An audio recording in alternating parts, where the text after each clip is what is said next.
Hola, hola, hola, muy buenos mediodías. Aquí estamos arrancando Bonavita en 530. 12 y 8 minutos, hasta las 2 de la tarde estamos en la Radio de las Madres.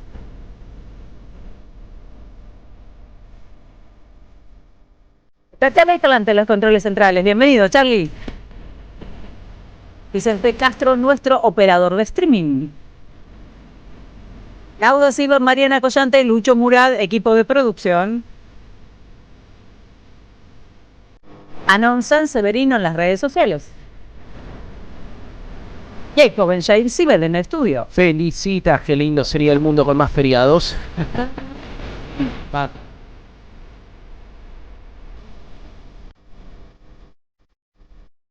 Buenos días, te esperamos en el 1132 000 530, el WhatsApp de la Radio de las Madres.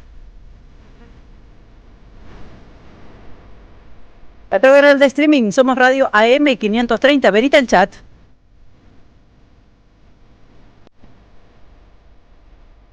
Un hermoso mediodía en la zona de Lamba en este momento, en la ciudad de Buenos Aires, casi 24 grados. Estoy mirando, felicitas a la provincia de Corrientes, en verdad, a la ciudad de Corrientes, 24 grados, máxima de 25. Bonavita, en la 530. Vine corriendo, hice un trote hasta la radio, la verdad que entré en calor, quiero decirte, Jair Sibel, pero estamos perfectos para arrancar esta jornada. Te vi muy bien, pique a fondo, esquivando transeúntes y llegaste. Llegué bien, me llevé puesto un par de personas que venían muy tranqui, en ritmo de feriado, le dije, pero ¿qué se creen, vagos? Caminen. Agarren la pala, tirando palas por Congreso, Bonavita. Así es. Bueno, tenemos, ustedes saben, aunque sea feriado, mucha data, tenemos una agenda bastante intensa, el tablero político que sigue moviéndose, ¿no? Que empieza a moverse después de todo lo que aconteció esta semana, una semana un tanto rara, porque parece que estuviéramos arrancando, cerrando, no sabemos qué onda, es viernes hoy, les aviso. Para mí fue sábado ayer, sábado hoy, va a ser sábado mañana. No se ve si es lunes y que ayer era sábado, sí. Hoy es domingo, ¿qué día es hoy, no? Qué lindo cuando todos los días te mareas sábados. Un poco con un feriado. Sí, a mí dame feriados y mareos, sí. que me la banco. A mí ayer me pasó que no agarré ningún diario hasta las 20 horas más o menos. Opa. Ni nada, sin nada del mundo. Sin noticias. Me amargué, no había pasado nada. La miré a las 20 seguía en el mismo lugar. ¿Para qué me hacen un presidente viejo? Maldiciendo, puteando periodistas, o sea, no había nada nuevo, digamos, ¿no? Sí, no te odian demasiado todavía, Bonavita, ¿eh? Todavía no nos odian lo suficiente, pero hablaremos de eso más adelante, Mauricio Macri, que sigue tensionando, volvió a señalar a Karina, denunció que el gobierno de Milei no subió ni un lugar en el ranking de corrupción. ¿Cómo? Están jugando muy finito. Están jugando muy finito. Mirá que Mauri tiene varias causas que podrían activarse. Un besito a Correo Argentino y los parques eólicos. Sí. Rodríguez Larreta, que levanta el perfil. Fue un error haber traído a Jorge Macri desde el conurbano, ¿eh? Y hago mea culpa. Se están matando, pero no lo trajiste vos, lo trajo tu jefe. Lo trajo el jefe, claro, y él le destaca que fue un error. Y bueno, le señalan, por supuesto, la gestión bastante triste, desangelada, que está llevando adelante el primo de Mauricio Macri. Hay otros títulos que tienen que ver con la economía, se viene un vencimiento con el Fondo Monetario Internacional, no te preocupes, sé que lo vas a pagar vos y no te vas a dar cuenta, pues ya estás acostumbrado a estar en la miseria. Buenísimo. Así que va a pasar así sin consecuencias prácticamente. Entre otros temas, un sismo de 7,5 sacudió el sur de Chile, hay alerta de tsunami en La Rioja, era tendencia porque también hubo un movimiento bastante fuerte, después vamos a repasar algunos datos al respecto. El caso Libra, el gobierno demora la comisión investigadora, el radicalismo le está salvando las papas. Qué raro, esto los radicales, cuando vos decís no pueden caer un poco más bajo, te preguntás, ¿no? O aseverás, no pueden caer un poco más bajo. Sí, pueden caer un poco más bajo. Sí, hay subsuelos disponibles para seguir cayendo, no importa cuándo leas esto del radicalismo. Apareció Cuader, que le dice que le parece injusto tener que ir al penal Ezeiza si lo traen a Argentina. Viejo, con $400.000 mínimo en 2 ambientes. Bueno, él ahora en Paraguay está en una situación de comodidad, podríamos decir, más cómodo que todos nosotros. Sí, ya está hablando guaraní, parece que se quiere quedar ahí en Asunción. Atenti en el Vaticano, porque ya se instaló la chimenea para el humo negro y blanco.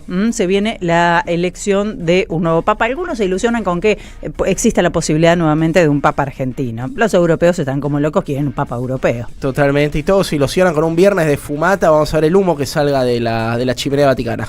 Después del 1 de mayo quedaron muchos datos con respecto a la situación de los trabajadores y las trabajadoras en la Argentina. ¿Vos necesitás que te los contemos? Sí, alguno que sea. Está difícil, ¿no? Y los movimientos de los gobernadores que el martes se van a reunir, algunos de ellos en Entre Ríos. No estoy hablando de los peronistas, estoy hablando de gobernadores que están bastante enojados / preocupados porque están muy afectados los números, los ingresos por la coparticipación, que a su vez se alteraron por decisiones que tomó el gobierno con respecto al cobro de impuestos, que tienen una fuerte presencia en la conformación de los índices de coparticipación. Así que se van a reunir el martes. Frigerio va a ser de anfitrión en este caso, después les contamos un poco más al respecto. Hay mucho dato de Estados Unidos que después quiero que repasemos ahí. Exactamente, de eso vamos a hablar, Feli. Números preocupantes en el crecimiento, en el decrecimiento del PBI. La pregunta es si el pueblo estadounidense se va a bancar el ajuste que propone Donald Trump. Lo que dijo ayer es: los chicos van a tener que pasar de tener 30 juguetes a tener 2. A ver cuánto se lo bancan los estadounidenses. Y Día del Trabajador, te traigo esta agenda, Felicitas. ¿Sabés quién avanza hacia una reducción de la jornada laboral? Te doy 3 opciones: Javier Milei, Donald Trump o Claudia Sheinbaum. Muy bien, enseguida Jair Sibel con toda esa data. 12-14 minutos, como te decía, estamos en el 11-32-000-530. Yo vi El Eternauta, le dediqué, algo, por dale. eso enseguida vamos a contar. No me spoilees, No voy a hacer spoiler, Dale. por supuesto que no, voy a ser muy, muy, muy concreta. En realidad no quiero contar nada, porque quiero que cada uno lo vea y tenga su experiencia. Yo traté de no escuchar nada. Y me vino bien, claro, me vino bien porque me sorprendí con algunas cuestiones, con cambios, hay muchos cambios, ¿no? Sí. Porque está inspirada en el Eternauta, pero no respeta a rajatabla lo que era la historieta, digamos, ¿no? Charlie Escalante también la vio, me estuvo contando su impresión. Veo mucho Eternauta este fin de semana. Estuvimos muy Eternauta con Charlie, que me mandó bien la noticia, que le dije gracias Charlie por este rescate. Me mandó una noticia de archivo, año 2012. De ninguna manera entra en las escuelas, decía Mauricio Macri con respecto a la historia del Eternauta, y habilitaba un 0800 para que los padres hicieran las denuncias por el adoctrinamiento de los pibes. Bueno, hoy el Eternauta explotó en las escuelas. Qué lástima, Mauri, ¿no? El 0800 Buche, siempre una novedad. No sé si el 0800 está habilitado, pero decirle a Netflix que no se puede con el Eternauta. Voy a hacer un llamado ahora mismo a denunciarlo. Claro. Me cuentan ustedes también sus impresiones con respecto al Eternauta, y hoy nos vamos a detener más adelante en la familia Westergel, ¿no? Porque es una de las familias más atravesadas por lo que fue la brutalidad de la dictadura. Esas 4 hijas, 3 yernos, 2 bebés y el propio Westergel desaparecidos, ¿no? Por esa maquinaria asesina de la dictadura. De eso hablamos también. Totalmente, un destrozo lo que hicieron con esa familia, una muy crueldad doloroso. supina, y importante recuperarlo en este día. Qué también. difícil no pensar en él y en la tragedia de esta familia cuando el personaje, ¿no? Cuando Juan Salvo empieza a buscar a su familia o trata de poner a salvo, se preocupa por su hija, ¿no? Como no ver reflejado. Cuando se mueve en el tiempo, ¿no? Sí, También, bueno. En fin. ¿Vos viste algo? No vi nada, yo todavía tengo la última que tengo, es la edición impresa del Eternauta, Sí. un Claro. libro hermoso. No voy a decir más que esto, pero hay algunos cambios en los tiempos, ¿sí? No transcurren el mismo tiempo que la historieta. No me spoilees, Bonavita, Listo, no voy a decir querida. nada más que eso para que te lleves la sorpresa. Dale. Voy a esperar unos días más. Dale. Voy a esperar unos días más. Muy viejo. Porque aparte, ¿sabes qué me pasa? Todavía estoy procesando todo lo que vi. ¿Viste que cometí un error? No era ¿Qué? para verla toda de golpe. Mirá, Se los recomiendo. Si todavía no la vieron, disfrútenla de a poco. Tiren 1, 2, 3, ponele capítulos. Son 6. Buen dato el que traes. No te des una No, porque hay tanto dato, tanta imagen, tanta línea que por ahí uno quiere repensar, que por ahí si lo ves todo junto, después yo me sentí un poco apabullada y de hecho que hice, me fui a leer la historieta. Ay, qué manija que de quedaste. nuevo, quedé muy manija, sí. Pero además viste que uno después de una serie tiene un periodo de duelo, ¿no? Como que ¿dónde está mi producto cultural que consumo? En este caso después vamos a tener nuevas entregas. Pero mi sano consejo sería ese: no hagas lo que hice yo de maratonearte los 6 capítulos. Te lo Banca un cacho. Te lo firmo al pie, vos sabés que en todo lo que no sea tomar mate, sigo tus consejos. Ok, después me contás. 1132 530 12:17 minutos. Aquí estamos en este viernes 2 de mayo. Ya estamos en mayo, qué rápido cómo se va el año, como muy rápido. Arrancando con vos mayo y cerrando la semana. Somos Radio AM 530. Construimos comunidad. Buscamos la verdad siempre.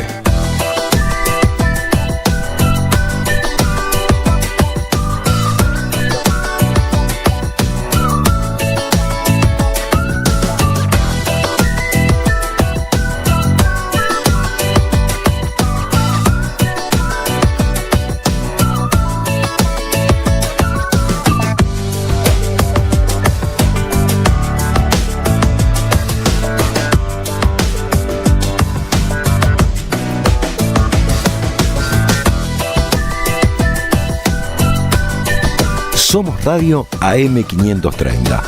Construimos comunidad. Buscamos la verdad siempre.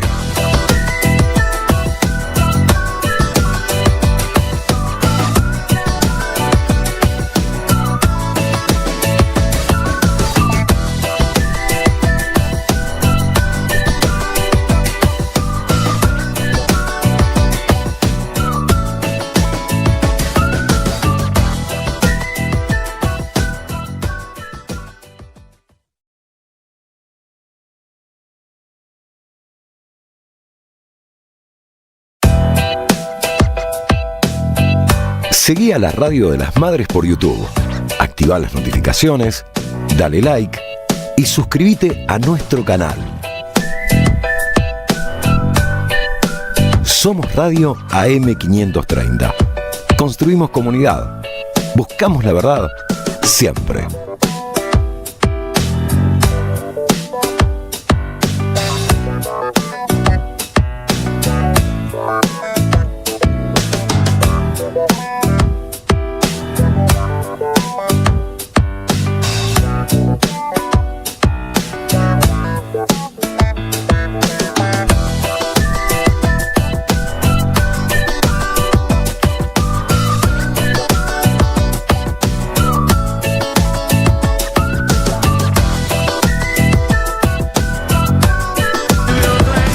De Fito Páez, contame un poquito más de eso, de los pueblos con los nombres más graciosos de la Argentina. Bueno, estamos cansados de trabajar seriamente como cualquier persona del mundo. Aparte, todavía hoy es un día no laborable, la mitad trabaja, la mitad no trabaja, podemos tomarnos un changüí este ratito nomás, porque después tenemos muchas notas. Para mí todo lo que se parezca a un feriado va a ser feriado, entonces dije, bueno, ¿qué laburar en serio?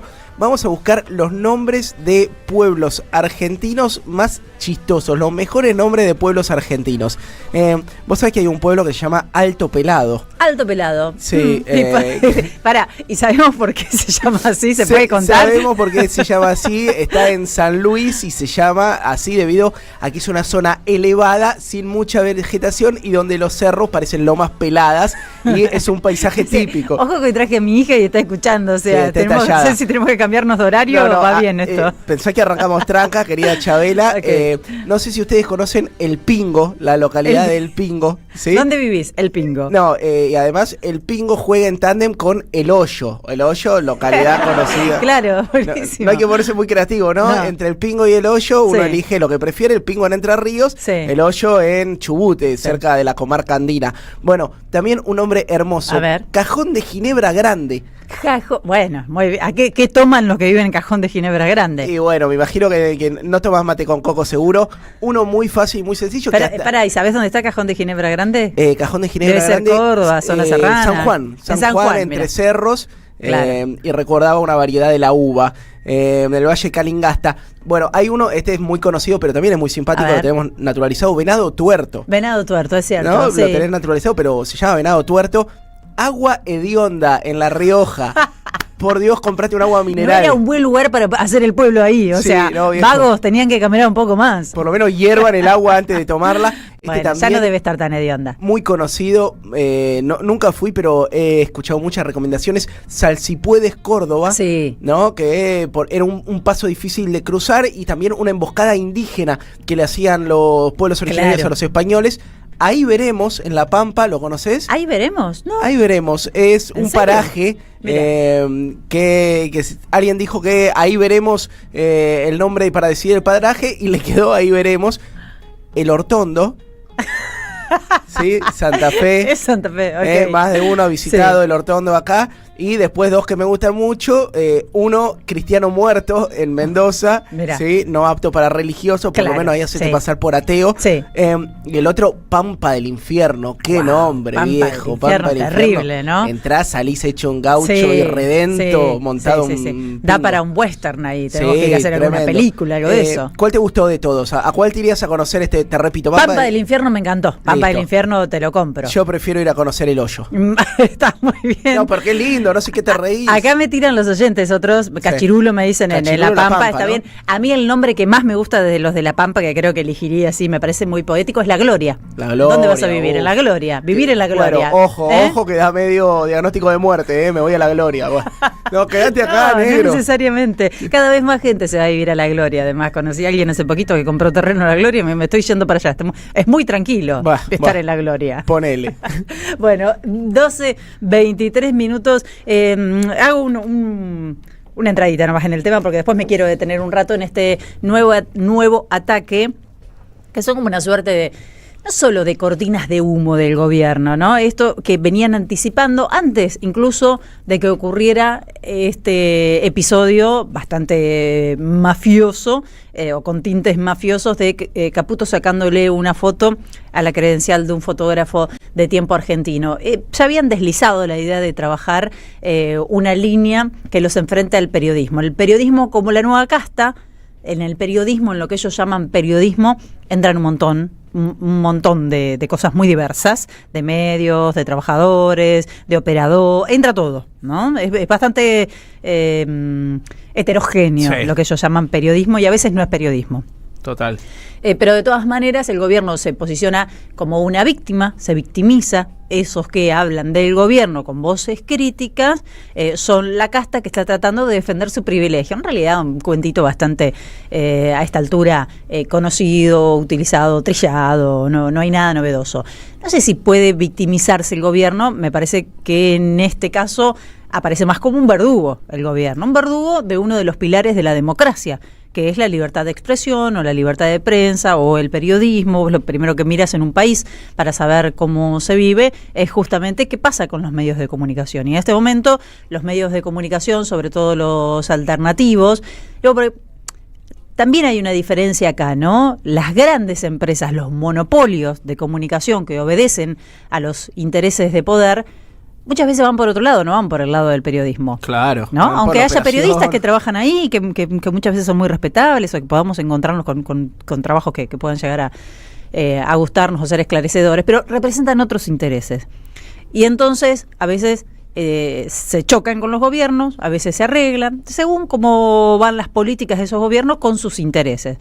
No, incluso si hablamos del kirchnerismo, fíjense que en un primer momento Néstor le bancó una fusión a Clarín, ¿no? Si hablamos de monopolios y concentración, en Argentina hablamos sobre todo de Clarín, aunque no es el único grupo, y tuvieron vaivenes, como con todos los gobiernos, ¿no? Totalmente, y tuvo grandes aciertos como la ley de medios y grandes errores como bancar a Sergio Spolsky, ¿no? Un tipo que se fugó toda la plata y además quería ser candidato a intendente de Tigre después de haber vaciado el CN23. Son pulseadas de poder, pero me parece siempre también muy interesante ver qué sucede con los medios alternativos, con los medios más pequeños, con los medios cooperativos, con las voces críticas, y en este caso Milei elige pelearse con todos y tiene una propuesta alternativa. Dice, los tiempos han cambiado, los medios alternativos no van más, los medios tradicionales no van más allá de que tiene algunos amigotes, él y gusta visitar algunos medios tradicionales. Ustedes saben ya a quiénes me refiero, de que está bastante claro, me parece, la situación. Nunca Javier Milei vendría a sentarse acá, que lo entrevistemos, que yo sepa. Bienvenido sea, si quiere. Lo invitamos, yo no tengo ningún problema. Tengo un montón de preguntas para hacerle, nos encantaría, pero jamás vendría aquí. Ni él, ni ninguno de ellos. Porque, bueno, ahí hay toda una discusión preciosa que la vamos a dejar para otro día, ¿no? Si en estos medios tenemos que citar a ese tipo de voces.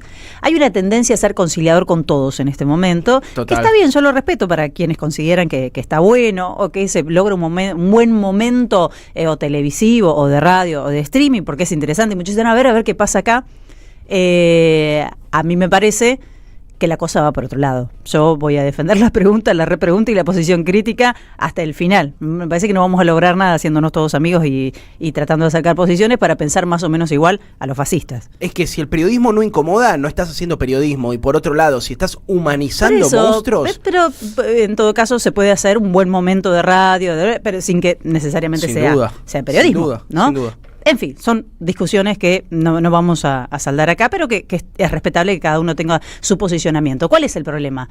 Cuando deja de haber posiciones críticas y todo parece ser amistoso o la voz imperante que le viene bien al gobierno. Ese es un problema. Y me parece que en este momento lo que está sucediendo básicamente es eso. Quedan muy pocos espacios críticos. Y entonces aparece este gobierno y dice, está cambiando la época, ustedes no entienden absolutamente nada. Los medios tradicionales ya fueron, el periodismo ahora va por las redes sociales. Y nos quieren hacer creer que el periodismo son un par de salames, todos varoncitos, muy exaltados, se exaltan entre ellos, se palmean entre ellos y dicen que son el nuevo periodismo. No, eso no es periodismo. O sea, vamos a sincerar un poco los términos. Eso no es periodismo. El periodismo no está en las redes sociales, o no todo lo que está en las redes sociales es periodismo. Después quiero que nos quedemos pensando un poquito más en esto, y no todo lo que está en los medios tradicionales, como decía recién, tampoco es periodismo. Pero me gustaría que lo pensemos un poco, y sobre todo me gustaría que pensemos un poco cuál es el miedo que esconde el gobierno en esto de plantarse frente a las voces críticas. Obviamente, tiene miedo a que quede expuesta la impericia con la que están gobernando. Vos sabés, Felicitas, que el día miércoles, mientras estábamos al aire acá en nuestro programa, nos cayó una amenaza en vivo del vocero gubernamental de Manuel Adorni, que, haciéndose el Sherlock Holmes, descubrió que la redacción del Grito del Sur está en Virrey Ceballos. Bienvenido, Manuel Adorni, te tomó 1 año y medio y es un dato público, pero lo más escabroso es que anunciaron con denunciarnos penalmente, ¿no? Amenazan una denuncia penal en nombre del ministro Mariano Cunio Libarona. Obviamente es otra escalada de violencia contra el periodismo y lo entendemos dentro de este marco que decís vos. El gobierno necesita acallar voces críticas y como apuró a Antonio Becerra, el fotógrafo de Tiempo Argentino, como redujo los pedidos de derecho a la información, como intentó cerrar Telam, ahora se quieren llevar al Grito del Sur, no por el Grito del Sur, sino porque quieren avanzar sobre la libertad de expresión. Es terrible. Yo, bueno, obviamente lo hablábamos con Jair mientras estábamos al aire, esto sucedía y te sorprendió cuando estábamos aquí, y después, bueno, vi las publicaciones que hicieron desde el Grito y seguramente van a recibir muchas muestras de solidaridad, porque aparte quieren instalar como que el ejercicio de Grito del Sur, como de otros medios, es un ejercicio ilícito, clandestino. No hay nada ilícito ni clandestino. Ellos estaban instaladísimos en el Virrey Ceballos y se construyen como actores fundamentales para recuperar la memoria, como voz crítica desde ese lugar. Siempre lo reivindicaron, no lo escondieron. Jamás, digo, es público, está en nuestra página en donde está nuestra redacción, y te sumo una última corrección porque esta gente quiere mancharnos, obviamente. Sí. Decían que recibíamos 216 millones de pesos al año. ¿Sabés el Yo le recriminé que sea tan laucha y no nos haya invitado nunca a comer, la verdad. Nunca un vigilante con crema pastelera, nada. ¿Sabés el lío que haríamos, Felicitas, si recibiéramos esa plata? Si con chaucha y palito estamos sosteniendo un medio hace 12 años, si recibiéramos esa plata, que es la plata que se baja para el funcionamiento del sitio, ¿no? Para los trabajadores de seguridad, de maestranza, los guías, los de mantenimiento, pero obviamente nadie del Grito del Sur es ni ha sido empleado del Ministerio de Justicia. Muy bien, seguiremos con estos temas. 12:31, quédate. Vamos a hablar de la familia Oesterheld cuando regresemos de la tanda. Contame vos. Bueno, acá me están llegando nombres de graciosos de pueblos y lugares. Dale, acercanos lo que quiera. Si viste el Eternauta, nos contás del Eternauta. Si te querés sumar a la discusión por el periodismo, por los medios de comunicación, te sumás también. 11 32 000 530, canal de YouTube Somos Radio AM 530. Tanda rapidito, ya estamos de regreso. AM 530. Somos Radio. Seguí a la Cámara de Diputados de la Provincia de Buenos Aires a través de sus redes sociales y entérate de todas las actividades legislativas en Instagram y Facebook como @diputadosBA y en Twitter como HC Diputados de A. Alimentos Cooperativos. Producción y comercialización de productos cooperativos y de agricultura familiar. Envíos a todo el país. Por pedido, envía tu mensaje al 11 34 31 2928. Seguinos en Instagram como @alimentoscooperativos. En 2025 vení a los talleres de Lecuni. Música, actuación, coro, tangos, cuentos, teatro, percusión y mucho más para compartir en familia. Acordate, en 2025 los talleres de Lecuni te están esperando. Informes e inscripción, informes.ecuni@gmail.com y seguinos en Facebook, Espacio Cultural Nuestros Hijos, y en Instagram, @ecuni.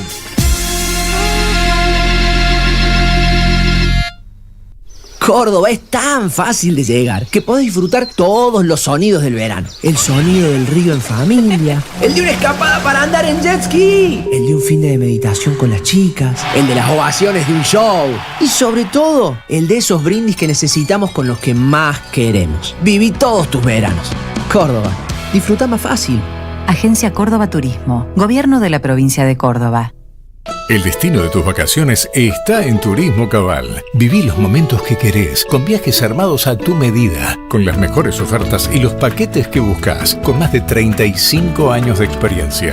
Entra en www.turismocabal.com.ar y encontrá las vacaciones que necesitas. Turismo Cabal, seguridad en viajes. Destinada a la cartera de consumo. Más información en www.turismocabal.tour.ar. Las palabras del Papa Francisco explotan en nuestros cuerpos como bombas de sabiduría. Sus deseos son toneladas de amor para los que menos tienen. Él enfrentó a los mismos mercaderes que Jesús echó del templo y les habló desde el corazón sangrando por ver tanta miseria humana. Sufre por todos los pueblos del mundo, empobrecidos, bombardeados, hambreados, y se acerca para abrazarlos y bendecirlos como en su último viaje.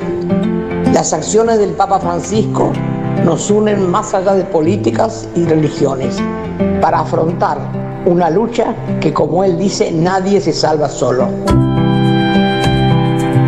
Eve de Bonafini, siempre viva en nuestros corazones. AM530, la radio de las madres de Plaza de Mayo. La radio de Eve. Deja tu mensaje en nuestra línea de oyentes de WhatsApp 11 3200 0530.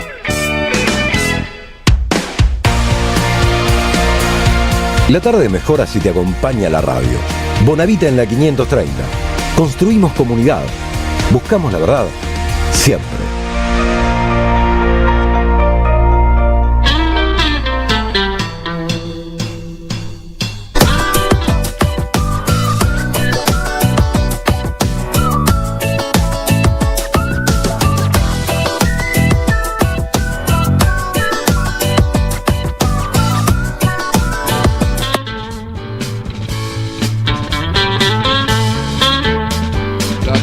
Que te da la vida, da un tiempo para... Solo diré que si notás que tu compañero o compañera de trabajo está cantando esta canción incesantemente, ya sabemos que estuvo haciendo el fin de semana largo. Estuvo mirando El Eternauta, ¿eh? El 1 de mayo, por lo menos. ¿Otra cosa más querés contarme de la serie? No vamos a hacer spoiler, pero bueno, son pequeños datos. Sí, contame el final. Pero vamos a quedarnos y la verdad que... es muy conmovedora desde muchos aspectos tener noción todo el tiempo de lo que pasó con la familia del autor del Eternauta, ¿no? Voy a saludar a Fernanda Nicolini, que es periodista, que es escritora, fue directora de la revista Brando y es coautora junto a Alicia Beltramine de Los Oesterheld, la biografía familiar del autor del Eternauta, Héctor Germán Oesterheld. Pensaba en los afiches de Netflix intervenidos con las fotografías, con los rostros de las hijas, con el rostro del propio Héctor. La verdad que es muy argento eso, ¿no? Y también... El nadie se salva solo en una publicidad de Netflix, cuánta cosa, sí, hay cierta ambigüedad también, claro. No sé si Fernanda vio la serie, la voy a saludar antes que nada. ¿Cómo estás, Fernanda? Gracias por recibirnos hoy. de ustedes. Me dejé el último capítulo para hoy porque maratoneé y dije, bueno, algo me tengo que dejar. Pero como decías vos, a mí me conmovió muchísimo. Me conmueve muchísimo que pueda haber una adaptación, una relectura, una intervención del Eternauta 70 años después de su primera publicación. Me parece que eso es maravilloso. Más allá de que va a haber fanáticos que quieren la letra del Eternauta y pegada en el guión, yo celebro lo que hicieron con la serie porque a mí me encantó, por lo menos, hasta lo que vi. Bien, bien.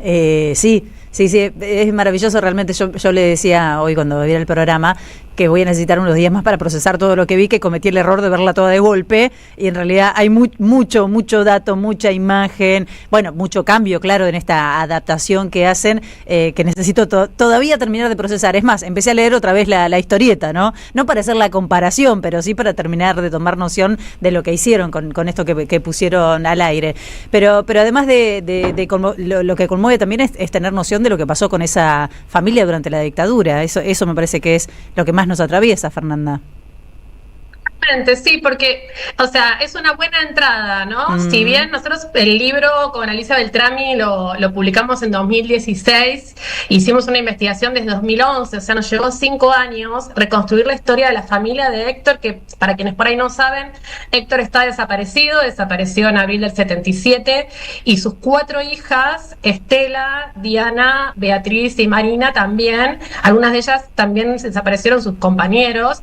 El único cuerpo que se recuperó fue el de Beatriz, que en realidad la secuestran y después la asesinan en un simulacro de enfrentamiento y le entregan el cuerpo a Elsa, que es la madre de las chicas y la sobreviviente de la familia que crió a Martín, uno de los nietos. El otro nieto es Fernando, que fue criado por la familia paterna, ¿no?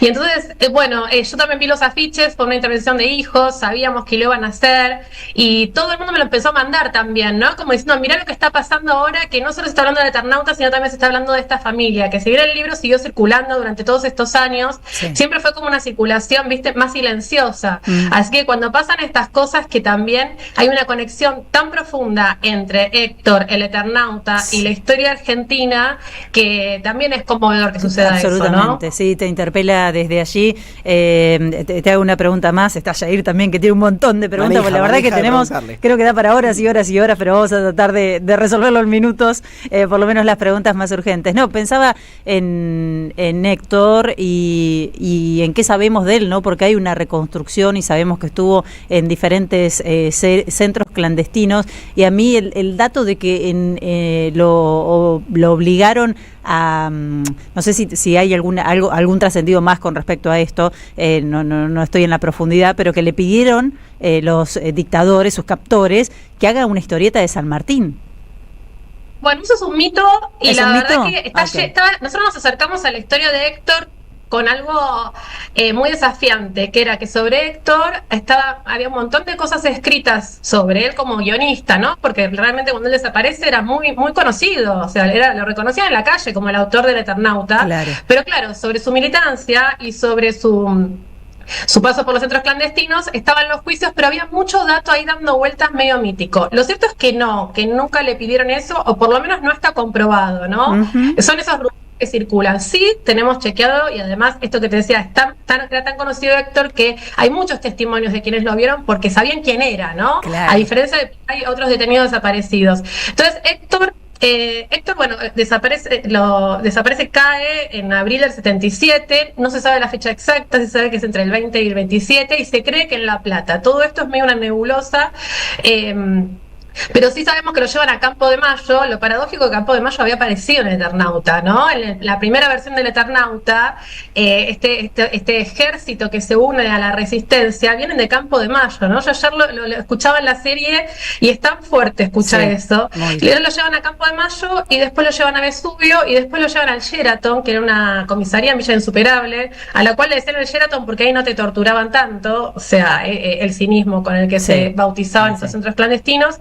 Y hay muchos registros de Héctor en estos centros clandestinos, y especialmente él teniendo muchas actitudes como de mucha solidaridad, compasivo, amoroso con los otros detenidos, ¿no? En momentos en que por ahí, no sé, varios nos decían, sobrevivientes, nos dieron su testimonio, en esas situaciones de horror, él tenía como, no sé, te mandaba un papelito con alguna frase, inventaba para jugar un ajedrez con piedritas, compartió cautiverio en el Sheraton con una nena que tenía 12, 13 años, que la llevan de un operativo donde secuestran a su madre, y la tuvieron ahí cautiva varios días, y él la llevaba a un patio, al cual los dejaban salir cada tanto, y nos contó que había armado como un juego de hockey, con unos palitos que hay ahí, unas pelotitas. Eso es realmente conmovedor, ¿no? Porque te sigue hablando de una persona que tan vital, ¿no? Y eso que uno ve en sus historietas, que él siempre está como tratando de reflejar una realidad y una vida, bueno, lo siguió haciendo en estas situaciones extremas, ¿no? Qué fuerte todo lo que está contando y qué hermosa forma de volver esto que está pasando en Argentina, que es todos hablando de El Eternauta. Sí, lo que le pasa al personaje con Campo de Mayo, digo, lo mirás con esa perspectiva y realmente te pone en la piel de gallina.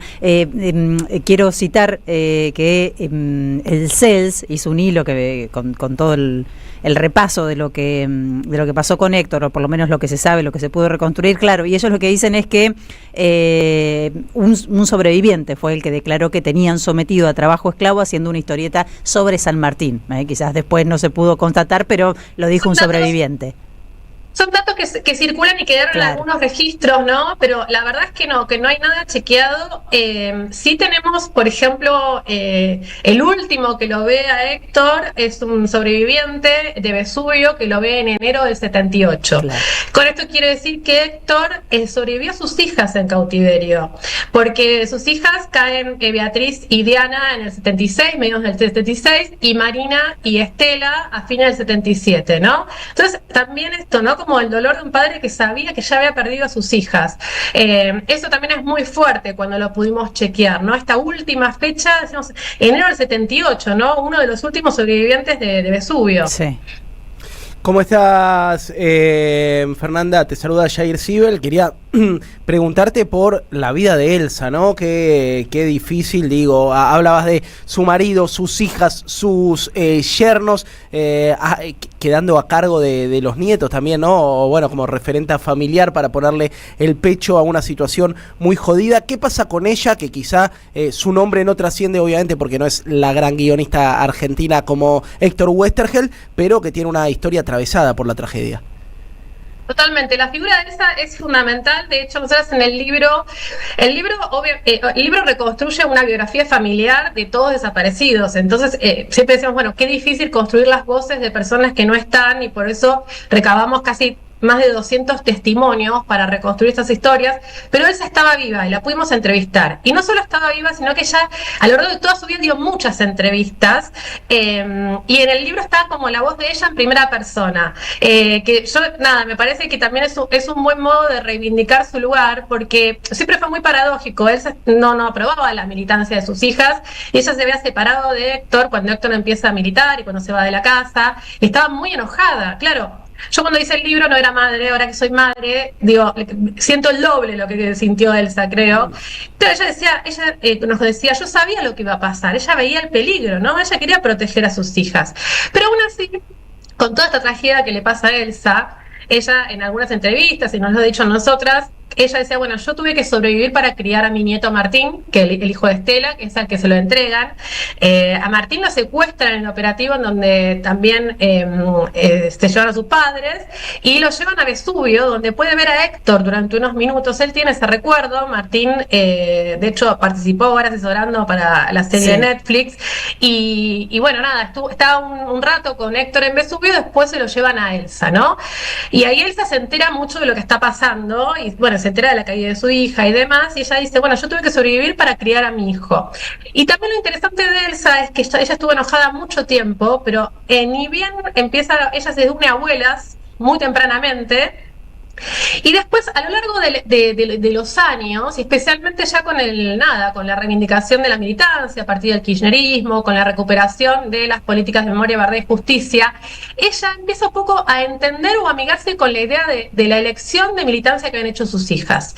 Y hay un momento muy conmovedor en la Feria del Libro de Frankfurt, donde Cristina da un discurso y ella está al lado, y creo que ella se refiere a los jóvenes y dice a los jóvenes, ojalá ustedes sean la la juventud como, nada, la nueva juventud que tome las banderas que tomaron mis hijas, una cosa así, ¿no? Y nosotros al escuchar esto, sabiendo de dónde viene, del dolor, de la resistencia que había puesto también a la militancia, que haya llegado a todo eso, dijimos, bueno, esta mujer es espectacular lo que pudo hacer con su vida, ¿no? Convertir ese dolor y ese resentimiento que podía llegar a tener en una mirada mucho más luminosa de esa vida que le tocó. Sí, impresionante, realmente. Qué fuerte, ¿no? Sí, Como te deja, bueno, te deja la marca de la historia, ¿no? Y una chiquita más que te hago porque me quedo manija. No vi El Eternauta todavía, así que todo esto es insumo para ir a verla. ¿Qué lectura haces? Porque mucha gente que no sabe esto que decís vos, que El Eternauta tiene 70 años, dice, bueno, cuando se entera de esto, es un cuento prospectivo, ¿no? Es un cuento, es Black Mirror de esa época, te está explicando lo que va a pasar dentro de 20 años, vieja, sí. Léelo porque es casi 1950 profético. Y algo, ¿no? Le escribe 57. Mira, es súper interesante porque es una pregunta que siempre se hacía ya incluso antes, ¿no? Bueno, ¿el Eternauta fue premonitorio? Sí. Sasturen suele decir que en realidad no es premonitorio. El Eternauta es un clásico y los clásicos lo que tienen es que se pueden releer y leer desde cada presente, ¿no? Entonces, yo recuerdo que, obviamente, cuando pasa el destino de Héctor y de su familia, uno lee El Eternauta, dice, bueno, Héctor sabía lo que le iba a pasar. Bueno, no sabía. Héctor era un gran narrador, Héctor estaba muy atento a los signos de cada época, pero también tenía un bagaje de haber leído mucho literatura universal, o sea, sabía construir personajes, y además construir personajes con una premisa que fue lo que revolucionó la historieta, que es hacerlos cercanos, ¿no? Esta idea de gente común que de pronto tiene que hacer cosas extraordinarias porque le toca una coyuntura en particular. Entonces, claro, me imagino, a ver, a mí me pasa ahora que vi unos capítulos y de pronto reconozco partes de Puente Saavedra porque yo vivo cerca de Puente Saavedra, y yo digo, claro, el pibe en 1957 que iba al kiosco, había El Eternauta y de pronto veía la cancha de River, era la primera vez que le pasaba de ver algo que podía reconocer en una historieta. Yo decía, claro, te partía la cabeza. Pero Héctor, además de usar todas estas geografías, incluso de la coyuntura, lo que estaba pasando, armó como unos personajes completamente universales en el modo de vincularse y de pensar, y que son mucho más complejos que simplemente buenos y malos, como suele ser a veces como la historieta, ¿no? Un poco maniquea.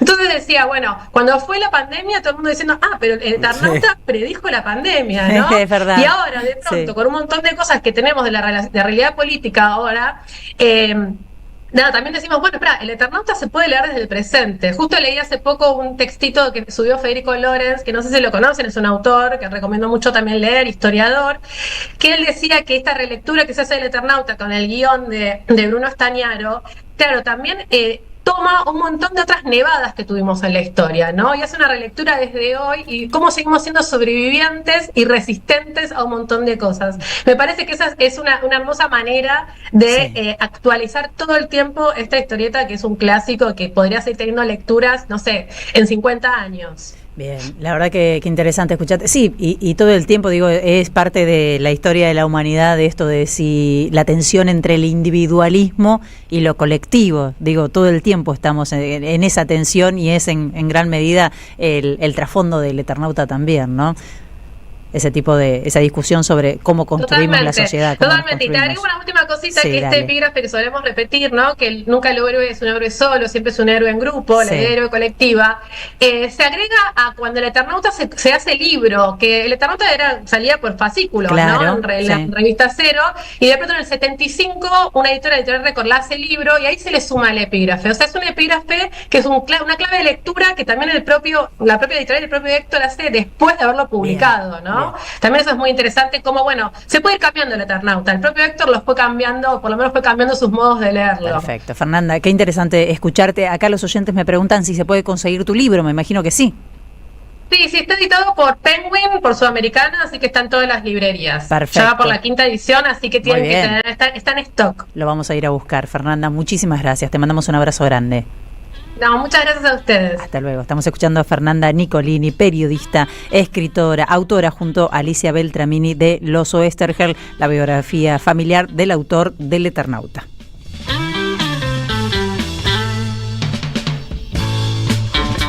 No le voy a poner la cortina hoy a Martín Piqué, lo voy a ver si cabecea y viene escuchando y viene cantando porque también estuvo dándole al Eternauta. Obvio, hasta la 1 de la mañana me quedé, vi la mitad de 6 capítulos, 3, soy un gran fan Perdón, viejo.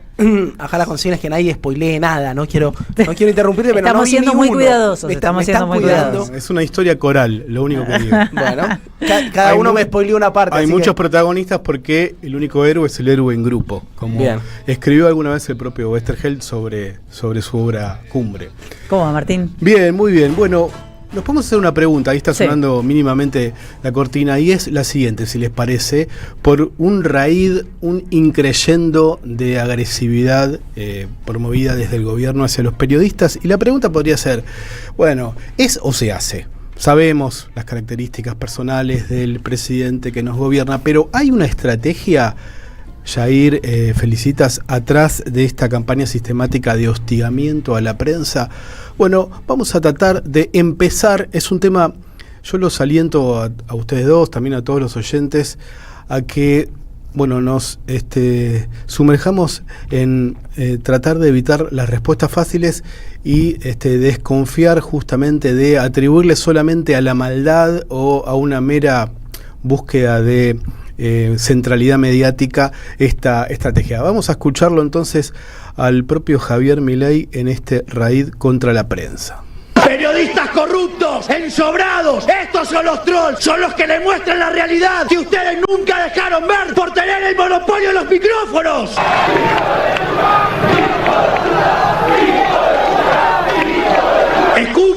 Escuchen periodistas ensobrados, esto es lo que siente la gente por ustedes. Lo que dice Milei es mensaje a los periodistas, dado todo lo que lloran cada vez que les contesto a la montaña gigantesca de mentiras, calumnias e injurias que a diario suelen decir. Yo les pregunto, ¿no se les ocurrió dejar de mentir y empezar por decir la verdad? Y si cometen un error, ¿qué les parece pedir perdón? Al mismo tiempo es indignante que cada vez que se les señalen los errores, entre paréntesis, no se banquen el vuelto. En lugar de pedir perdón o aclarar el tema, lloran, ataque a la prensa. Entiendan que no están por encima de nadie y que cuando erran, entre paréntesis, mucho más de lo normal, pidan perdón. El nivel de soberbia y ego desaforado los hace pensar que están sobre una torre de marfil que ya no existe y que las redes sociales les muestran todo el tiempo los seres despreciables que se han convertido. Si no piensan en pedir perdón, cada día valdrá más la frase: la gente no odia lo suficiente a los periodistas. Chao. Bueno, eso que escuchábamos era lo último, la cobertura de Canal 13 del Grupo Clarín sobre un tuit muy reciente de Javier Milei que termina con la frase inquietante, no odiamos suficientemente a los periodistas. Y antes, quizás, el paso inicial de todo este capítulo contra los periodistas, un acto del año pasado, el 27 de septiembre del 2024, en el Parque Lezama, donde, arenga a la multitud a gritar insultos hacia los periodistas ensobrados. Bueno, esto de no odiamos suficientemente a los periodistas tuvo un precedente en Santiago Caputo, unos días antes de que él, Javier Milei, escribiera ese largo posteo contra la prensa en una de esas cuentas de Twitter que se le atribuye a Santiago Caputo, que ahora tiene el libro nuevo, dicen que está bueno. La cuenta es @MileiEmperador, había tuiteado: no odiamos suficientemente a los periodistas, todavía. Textual lo que después escribió el propio Javier Milei.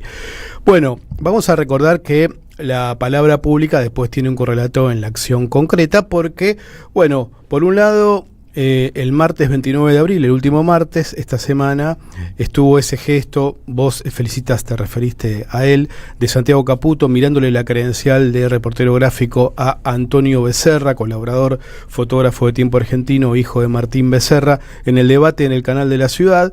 Después estuvo este tuit escrito, posteo largo de Milei, sobre los periodistas y arengando a la población a odiar a los periodistas. Y son no solo estos, también podemos recordar la represión policial y lo que pasó con Pablo Grillo en la marcha a favor de los jubilados. Estos son hechos recientes y en distintos medios, y nosotros también, se preguntaban, algunos especialistas en comunicación política contaban que en los estudios de Focus Group aparecen los periodistas como uno de los grupos sociales con peor imagen pública. No sé si sabían esto. Mirá lo que somos. Sí. Peor imagen pública. Pero igual no somos los peores, si sirve de consuelo. No, siempre hay alguien peor. Espero que no estemos peor que los jueces de la Corte Suprema, viejo. Estamos ahí, somos algunos de los grupos, y justamente si pensamos que aparte de los periodistas pueden, y de hecho así sucede, pensar cosas muy distintas y representar valores, propuestas, ideas, sensibilidades antagónicas, y sin embargo pensados así como una, vamos a decirlo de esta manera, corporación, parecen tener mala prensa y por eso avanza Javier Milei contra los periodistas. Yo quería contarles que en las últimas horas escuché a un especialista en comunicación política, que es un tipo... A ver, podemos tener diferencias y de hecho yo en mi caso personal las tengo porque estuvo durante un tiempo muy cerca de Daniel Osvaldo Scioli. Me refiero a Gustavo Marangoni, seguramente lo conocen, consultor, exactamente, fue funcionario público también. En una entrevista decía algo que yo comparto, y lo dicen también especialistas en comunicación de esta etapa que tiene que ver con la lógica del algoritmo, que es más fácil reunir voluntades a través del rechazo, de la expresión del hartazgo, del odio y de la ira, o sea, todas emociones negativas que para defender, o sea, emociones positivas, pasiones tristes y otro tipo de pasiones, diría un filósofo. Entonces, desde el punto de vista comunicacional, desde el punto de vista del algoritmo, se busca trabajar, tratar de catalizar este rechazo, a veces esa desilusión, ese resentimiento que puede estar presente en una sociedad cuando no se consiguieron resultados, cuando la gente, en términos generales y con sus diferencias también, siente que está viviendo mal y que no hay resultados. Hay que buscar a quién atribuirle esa dificultad o esa incapacidad de encontrar resultados. Una forma de atribuirle a distintos actores sociales es desde la comunicación pública, desde incluso la palabra pública, tratar de direccionar ese resentimiento, esa desilusión, en este caso hacia los periodistas. Decía Marangoni en esa entrevista que es más fácil desde el Estado hacer rechazo a la oposición, o sea, hacer oposición de la oposición que hacer oficialismo. Defender siempre garpa menos que atacar. Y entonces dice... Él explicaba que Javier Milei lo que busca es atacar a la oposición más que defender lo propio. Y atribuirle a la oposición la responsabilidad por haber llegado hasta acá, etcétera. Bueno, con Gustavo Marangoni coincidimos hace unos meses, fines del año pasado, en un encuentro que se hizo en el Malva, donde estuvo un pensador italiano que yo lo mencioné acá, pero ahora a partir de esta ofensiva contra los periodistas insisto en que lo lean si no lo leyeron, que es Giuliano da Empoli, el autor de 2 libros, uno que es una novela que se conoció más acá porque Carlos Pagni lo llama a Santiago Caputo El Mago del Kremlin, así se llama el título de esa novela, El Mago del Kremlin, pero la otra novela, en realidad la novela es El Mago del Kremlin, el otro que es un ensayo que se llama Los Ingenieros del Caos, es el libro que tenemos que leer todos para entender por qué Milei le pega a los periodistas. Dice Giuliano da Empoli que en momentos en los que, como en la Argentina, esta es una hipótesis personal, hay una suerte de desilusión, de fracaso del gobierno de Macri, fracaso del gobierno del Frente de Todos y búsqueda de poder vivir mejor, y eso no ocurre en el corto plazo, lo que va creciendo es, una búsqueda de caras nuevas, outsiders, que puedan representar ese rechazo a quiénes, Jair, a quién felicitas, a las élites, porque si alguien nos llegó hasta acá, según esta mirada del mundo, son las élites, tanto las élites comunicacionales, profesionales, universitarias, periodísticas, políticas, son las que no pudieron encontrar la manera de que todos podamos vivir mejor. Entonces, este estudioso, que es un consultor que estuvo en Argentina, Marangoni estuvo en la charla que dio en el Malva, yo también, hubo gente muy conocida del mundo de los medios, les recomiendo una vez más que lo lean, Ingenieros del Caos, dice que cuando suceden este tipo de contextos, cuando ocurren que hay como una suerte de desilusión y de reclamo de, queremos resultados, queremos vivir mejor, aparecen estas crisis de representación, aparecen los outsiders, aparece una lógica carnavalesca. ¿En qué sentido? No de fiesta, sino que se desdibujan las jerarquías. Así, en el caso de Italia, que es el que conoce más Giuliano da Empoli, aparece, por ejemplo, el movimiento 5 Estrellas, que lo funda un humorista, Beppe Grillo, y después aparece... ¿Saben quién fue su principal dirigente? ¿Quién? Era Boletero Luigi Di Maio era boletero del estadio San Siro del Napoli. O sea, vos llegabas con el auto y él te llevaba como en los cines de antes. No era trapito porque no te cuidaba el auto fuera del estadio, sino que él trabajaba dentro del estadio a las plateas más caras, llevaba a los invitados al lugar donde se tenían que sentar. Y así se empezó a codear con gente de alcurnia. Pero no tiene ningún estudio universitario, no tiene una formación, digamos, o experiencia en la gestión pública, Luigi Di Maio, y llegó a ser, junto con Beppe Grillo, una de las caras más importantes del movimiento 5 Estrellas, que era un movimiento populista, según en ese momento decían en Italia, de centroizquierda, que representaba sobre todo al sur postergado de la península. Así que es interesante pensar que cuando hay crisis de representación, cuando hay rechazo a las élites, cuando hay fracasos en los resultados, aparecen outsiders. En la Argentina estamos viendo que en Santa Fe, por ejemplo, la locomotora Oliveras, Alejandra Oliveras, boxeadora, sacó el 5,6% de los votos y logró colocar 3 convencionales, ella y 2 más, Ariel Sclaini y Karen Frutt, en la reforma de la Constitución que se va a debatir en Santa Fe. En la ciudad de Buenos Aires tenemos a Ricardo Caruso Lombardi, que se presenta, un outsider. Dicen algunos que Guillermo Moreno puede ser catalogado como un outsider, pero viene con experiencia de gestión, por supuesto. Aparece el propio Milei como un outsider. Bueno, en distintos países los outsiders aparecen cuando hay desencanto con la representación existente. Y una forma entonces de direccionar ese desencanto, de activarlo contra las élites, es atacar a una élite, que es la élite que se supone que organiza la conversación pública, la élite profesional, formada, experimentada, de los periodistas. Y esto me parece peligroso contestarlo desde, por un lado, obviamente que siempre se va a rechazar la promoción de la violencia, pero si lo vamos a contestar desde la indignación, quedamos en un lugar testimonial, de no acción política, de no intervención sobre la agenda, de pasividad ante la acción. La acción la tiene el que te ataca.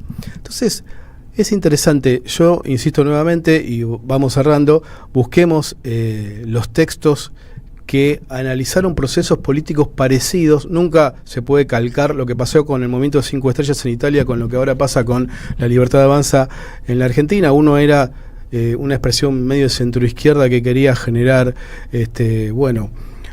casi una asignación universal por hijo para las familias del sur de Italia, y en este caso tenemos totalitarismo de libre mercado, pero sí son expresiones outsiders. Me parece que tenemos que ir y poniendo el foco ahí y prestar atención. Para cerrar entonces, preguntarnos, investigar, profundizar, salir de la indignación sin dejar de estar preocupados por la promoción del odio, porque si se busca odiar y que la sociedad odie todavía más a los periodistas, en definitiva lo que tendríamos que tratar de comunicarnos es ante la sociedad quiénes son los responsables de la falta de resultados, no los que organizan la conversación pública seguramente, sino aquellos que gestionaron el país los últimos 20 años. Pero bien. Entonces cierro, felicitas Jair, con una nueva recomendación a partir de estas nuevas circunstancias con la ofensiva contra la prensa, para que leamos a Giuliano da Empoli y sus Ingenieros del Caos, que sé que es un libro que lo están leyendo muchos profesionales de la comunicación.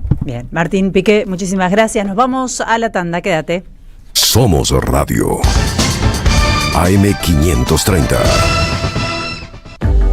Estamos ordenando la ciudad. Estamos renovando las escuelas. Estamos mejorando el tránsito. Estamos recuperando nuestros espacios. Estamos mejorando la calidad de vida de los platenses. Estamos, Municipalidad de La Plata. Tronador, agua mineral, botellones y dispensers para el hogar y la oficina. Hacé tu pedido al 4201-2627 o mandanos un mail a info@aguatronador.com.ar. Tronador, agua de mesa envasada, 12 de octubre 632 en Avellaneda. Tronador, agua mineral, botellones y dispensers para el hogar y la oficina. Hacé tu pedido al 4201-2627 o mandanos un mail a info@aguatronador.com.ar. Tronador, agua de mesa envasada, 12 de octubre 632 en Avellaneda.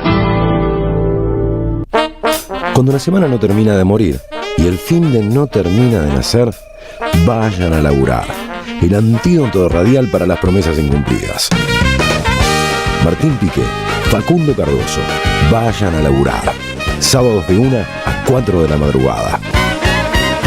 AM530. Construimos comunidad. Buscamos la verdad siempre. Cuenta DNI es el mejor amigo del bonaerense. Porque podés pagar tus servicios. Porque tenés beneficios en comercios adheridos. Y también podés transferir plata a quien quieras. Cuenta DNI. ¿Por qué tantos guaus? Ajá, claro. Porque todo lo que tienes es bien guau, ¿no? No entiendo nada de lo que dices, Cuenta DNI, pero estoy totalmente de acuerdo. Cuenta DNI, el mejor amigo del bonaerense. Te esperamos en el Centro Cultural de la Cooperación Floreal Gorini para disfrutar de teatro, danza, música, espectáculos para las infancias, conferencias y presentaciones. Podés compartir un rico café o leer un buen libro en la calidez de nuestra planta baja. Recorre nuestra agenda en www.centrocultural.coop y seguinos en las redes sociales. Comprando las entradas con tarjeta Cabal Crédito o Débito accedes a un 50% de descuento. Centro Cultural de la Cooperación Floreal Gorini, Avenida Corrientes 1543, Ciudad de Buenos Aires. Una experiencia cultural y cooperativa. A las madres, las abrazamos entre todas y todos. No les vengo a hablar de lo mal que nos trata el gobierno. Las madres no esperamos nada de Milei, lo combatimos. No queremos sentarnos a hablar con él ni con nadie que venga de su mano. Pero las madres sí esperamos todo de nuestro pueblo. Seguimos la lucha como a ella le hubiera gustado y reclamamos una vez más la solidaridad de todos los que nos quieren. Colaboren, no importa si poco o mucho, lo que puedan. Todo suma, los necesitamos. No se olviden el alias, amigos.madres.plaza. Tu aporte económico es muy importante para seguir creciendo. Defendamos la memoria, un legado cargado de futuro. Súmate a este proyecto colectivo. Construyamos comunidad. Todas las mañanas, un buen comienzo. Nicolás Márcico repasa todo lo necesario para arrancar el día. Y esto que estamos escuchando es el padre César, que es más conocido como el cura rockero. Y está en línea el padre César con nosotros. Hace muchos años, él era cardenal, se le había escrito una canción a las madres de Plaza de Mayo y a las abuelas. Y nunca me voy a olvidar que iba a tratar de verlo inclusive a él, ¿no? Y él me dijo esto, me dijo, ¿sabés qué me gusta a mí de Evo? Que es lo que muestra, no te vende nada por atrás. Mirá. Es una autenticidad de esa mujer. AM530. Construimos comunidad. Buscamos la verdad siempre. En AM530 pasan muchas cosas. Y todo lo que pasa está en la red. Somos Radio AM530 en YouTube. Entérate de lo que pasa. AM530. Somos redes. Somos radio. Hasta las 14, Bonavita en la 530. Construimos comunidad. Buscamos la verdad siempre.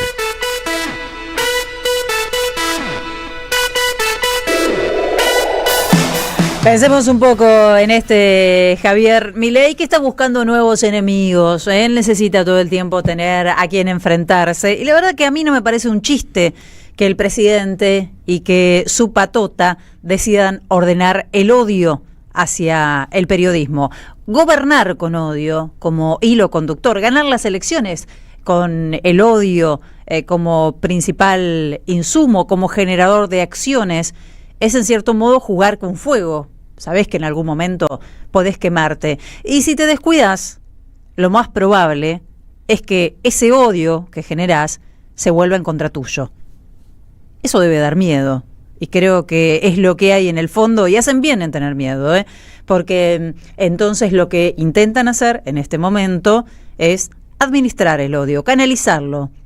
Lo más lógico sería que los sentimientos negativos que generan la pobreza, la falta de laburo, la miseria, el retroceso económico que viven todos los argentinos, las privaciones, digo, no podés salir el fin de semana como acostumbrabas a hacerlo, no podés comerte un asadito los fines de semana como acostumbrabas a hacerlo, no podés viajar.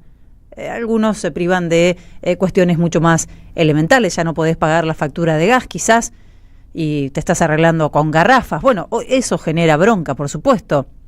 No sé si es odio a la palabra, digo, algunos sentimientos negativos sean dirigidos, sería lo obvio, a quienes generan este estado de situación y tarde o temprano así será, pero mientras tanto esto, la administración del odio, intimidaciones a periodistas, ataques contra medios cooperativos, desfinanciación de los medios comunitarios, los pequeños, pero en general, ojo, no nos comamos el verso de que no hay plata, para algunos sigue habiendo plata. Ataque constante vía redes y discursos públicos a la prensa. Raro esto de querer ser la víctima agrediendo.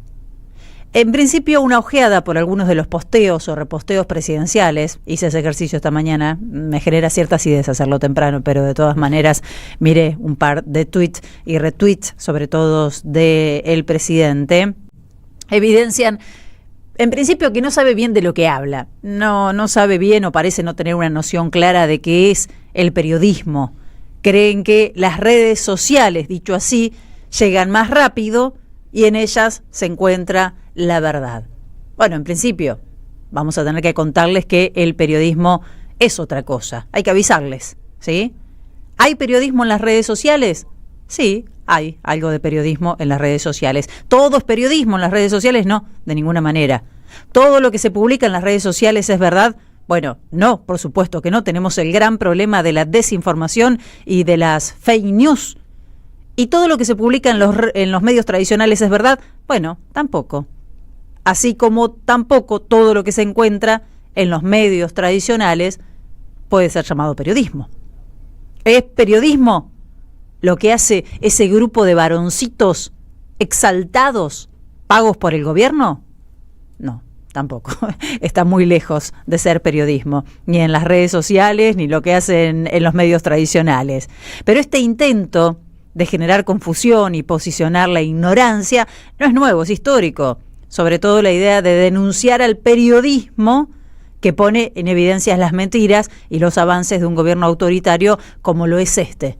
Entonces tienen que saltar, tienen que decir que ellos son las víctimas. Fíjate qué curioso, porque se arrogan ser periodistas muchos de la patota digital de Javier Milei, pero aclaran todo el tiempo que no son políticos. No, quiero decirles que son políticos. Son de lo peor de la política. De hecho, están financiados con el erario público. Hay mucho de eso, que se presenta como nuevo y en realidad es lo peor de lo viejo. Eso es lo que son. Y les decía, no es muy novedosa la práctica. Podemos encontrar miles en la historia de gobiernos demonizando al periodismo.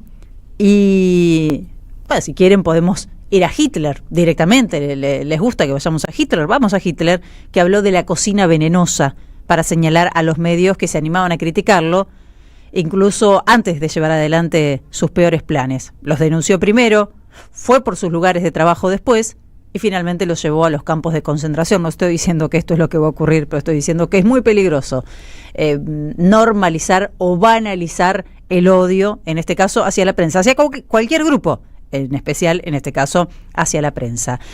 Por suerte nosotros vivimos en una democracia, ¿no? En una democracia, quiero decirlo sin signos de interrogación, y muchos somos conscientes de lo que significan las amenazas del presidente. El presidente pide odiar a los periodistas. Uno de sus pichichos más ruidosos, incluso se pregunta si no podrían llevar a alguno a la cárcel, porque ellos ahora creen que pueden administrar la información, además de la justicia, a través de sus medios y además hacer un control, una censura, de eso hablamos, de lo que sale en otros medios o en otras redes o lo que se publica en las redes sociales. Pero fíjate qué ridículo y qué contradictorio esto que dicen, o esta idea que salen a agitar hoy en sus posteos, de que los medios tradicionales no van más, que hoy lo retuitea incluso Milei, y que la verdad está en las redes sociales, que el último enojo que tuvo Javier Milei con la prensa fue por un posteo en X de un periodista, no por una publicación en un medio tradicional. Le estalla la cabeza, no se lo diga 2 veces. Claro, entonces no sé qué van a hacer después, van a pedir que bajen las cuentas de determinados periodistas. O regulación de redes sociales, mirá si al final nos encontramos. Mirá, quizás que terminan con eso, ¿no? Pero esta es la idea, intimidar. En cierta manera lo logran, ¿no? Porque si a vos te viene toda esa patota a bardearte, a meterse con tu familia, a meterse con vos en las redes sociales y capaz que la próxima le bajás un poquito el tono o te guardás el tweet o no decís nada. Eso es acoso, ¿no? Es una violencia que ellos transmiten todo el tiempo a través de las redes. A mí me parece cada vez menos efectiva. Yo he hablado con mucha gente que dice, ya no les tengo miedo. Al principio me intimidaba un poco esto. Ahora la verdad no me da miedo para nada lo que tengan para decir.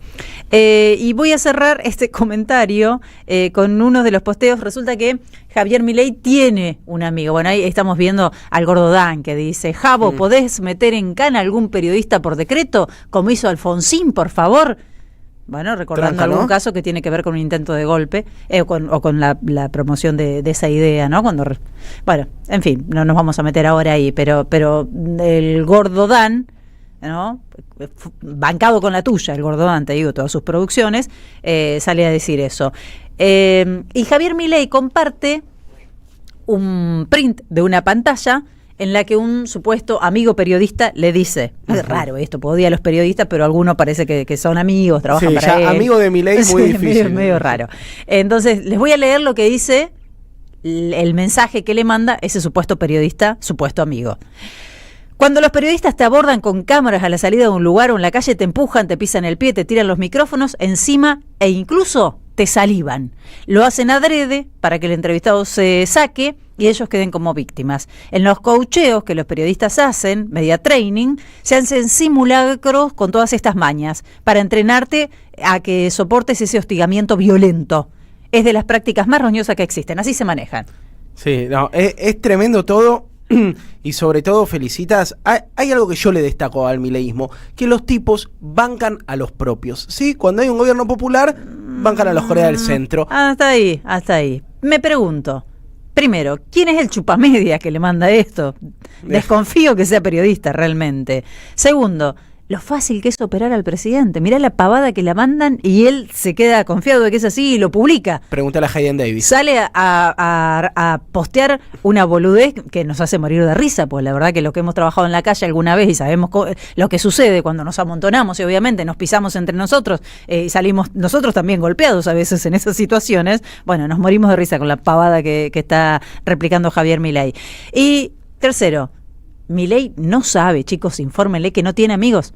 Primero no tiene periodistas amigos y después no tiene amigos. Tendrían que avisarle, ¿no? Cuando se dé cuenta de todo eso, me parece que es uno de los peores problemas que tiene que enfrentar el presidente y que está dejando para más adelante. En definitiva, yo no creo que esta idea que Milei intenta instalar de que los argentinos aún no odian lo suficientemente al periodismo expone en forma proporcional el peor miedo de este gobierno. Y es que los argentinos aún no se dieron suficientemente cuenta del terrible error que cometieron eligiendo una banda de improvisados, estafadores y cipayos para conducir este país. Pero calma, porque estamos en eso.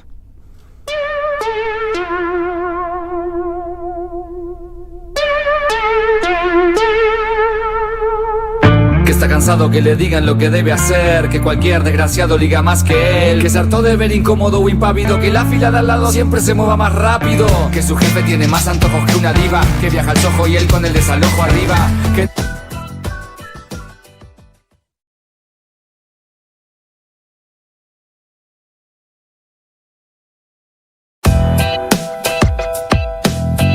Seguí a la Radio de las Madres por YouTube. Activá las notificaciones, dale like y suscríbete a nuestro canal. Somos Radio AM530. Construimos comunidad. Buscamos la verdad siempre.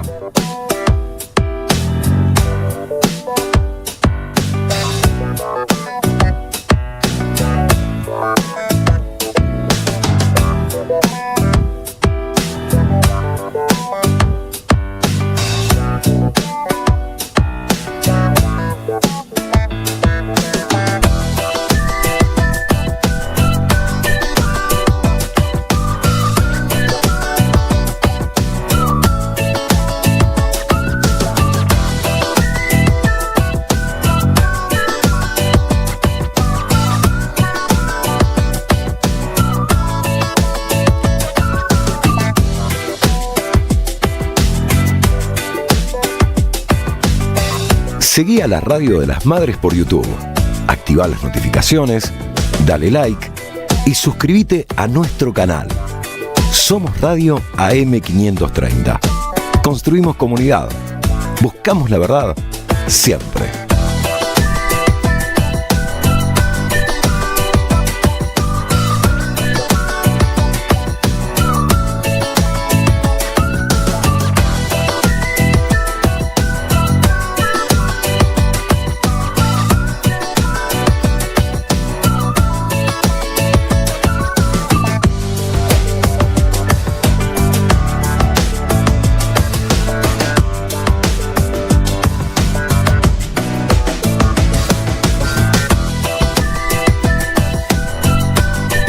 Somos Radio AM530.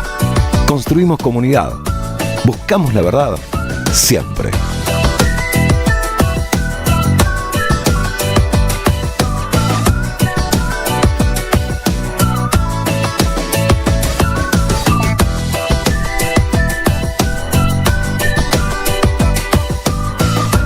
Cada día que pase en este país inmundo de ignorantes asquerosos, cabeza de fútbol y autito, que ven la historia a través de Netflix o TN o Clarín o los medios del interior estúpidos como Cadena 3, se los voy a echar en cara al campo popular.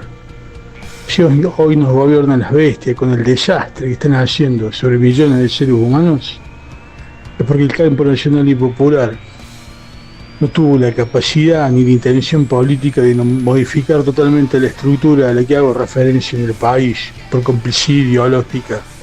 Ellos son tan responsables de este desastre como las derechas. Hola, buen día, felicita a Yair, gracias por estar el día viernes. No había leído El Eternauta, pese a que tengo 69 años. Sí me vi ayer los 6 capítulos corridos. Conocía de bastante antes la tragedia de toda la familia Oesterheld, sobre todo de Germán, y de sus 4 hijas, de sus yernos. Y traté de que eso influyese poco. Desde el punto de vista de la ciencia ficción, la verdad que la serie está muy bien hecha, es buena, pero es imposible, por lo menos en mi caso, la influencia de las externalidades y de procesos internos del mero hecho artístico. Me parece un logro que esté, digamos, como está la historieta, basada, radicada en Buenos Aires, y sí me parece un acierto el cambio del tiempo-espacio, ¿no? En general, muy recomendable. Hablando de la música del Eternauta, por favor, el primer tema que se escucha es de El Reloj. Mañana iré a buscarte, igual que todos los días, quiero hablarte una vez más. El Reloj. Mario de Santos Lugares. Hola, buenos días, soy Elsa de Escalada. No la terminé de ver, la hago por cuotas. Vi 2 capítulos, pero lo que sí hice es sacar de mi biblioteca el libro que la autora que estás entrevistando y El Eternauta, para releerlo. Creo que lo más importante de esto es que alguno también a lo mejor tiene curiosidad y va a saber lo que pasó con esa familia, a ver si les remueve un poquito la memoria. Bueno, que tengan muy buenos días. Mira, soy Pía de Paternal, siempre llamo.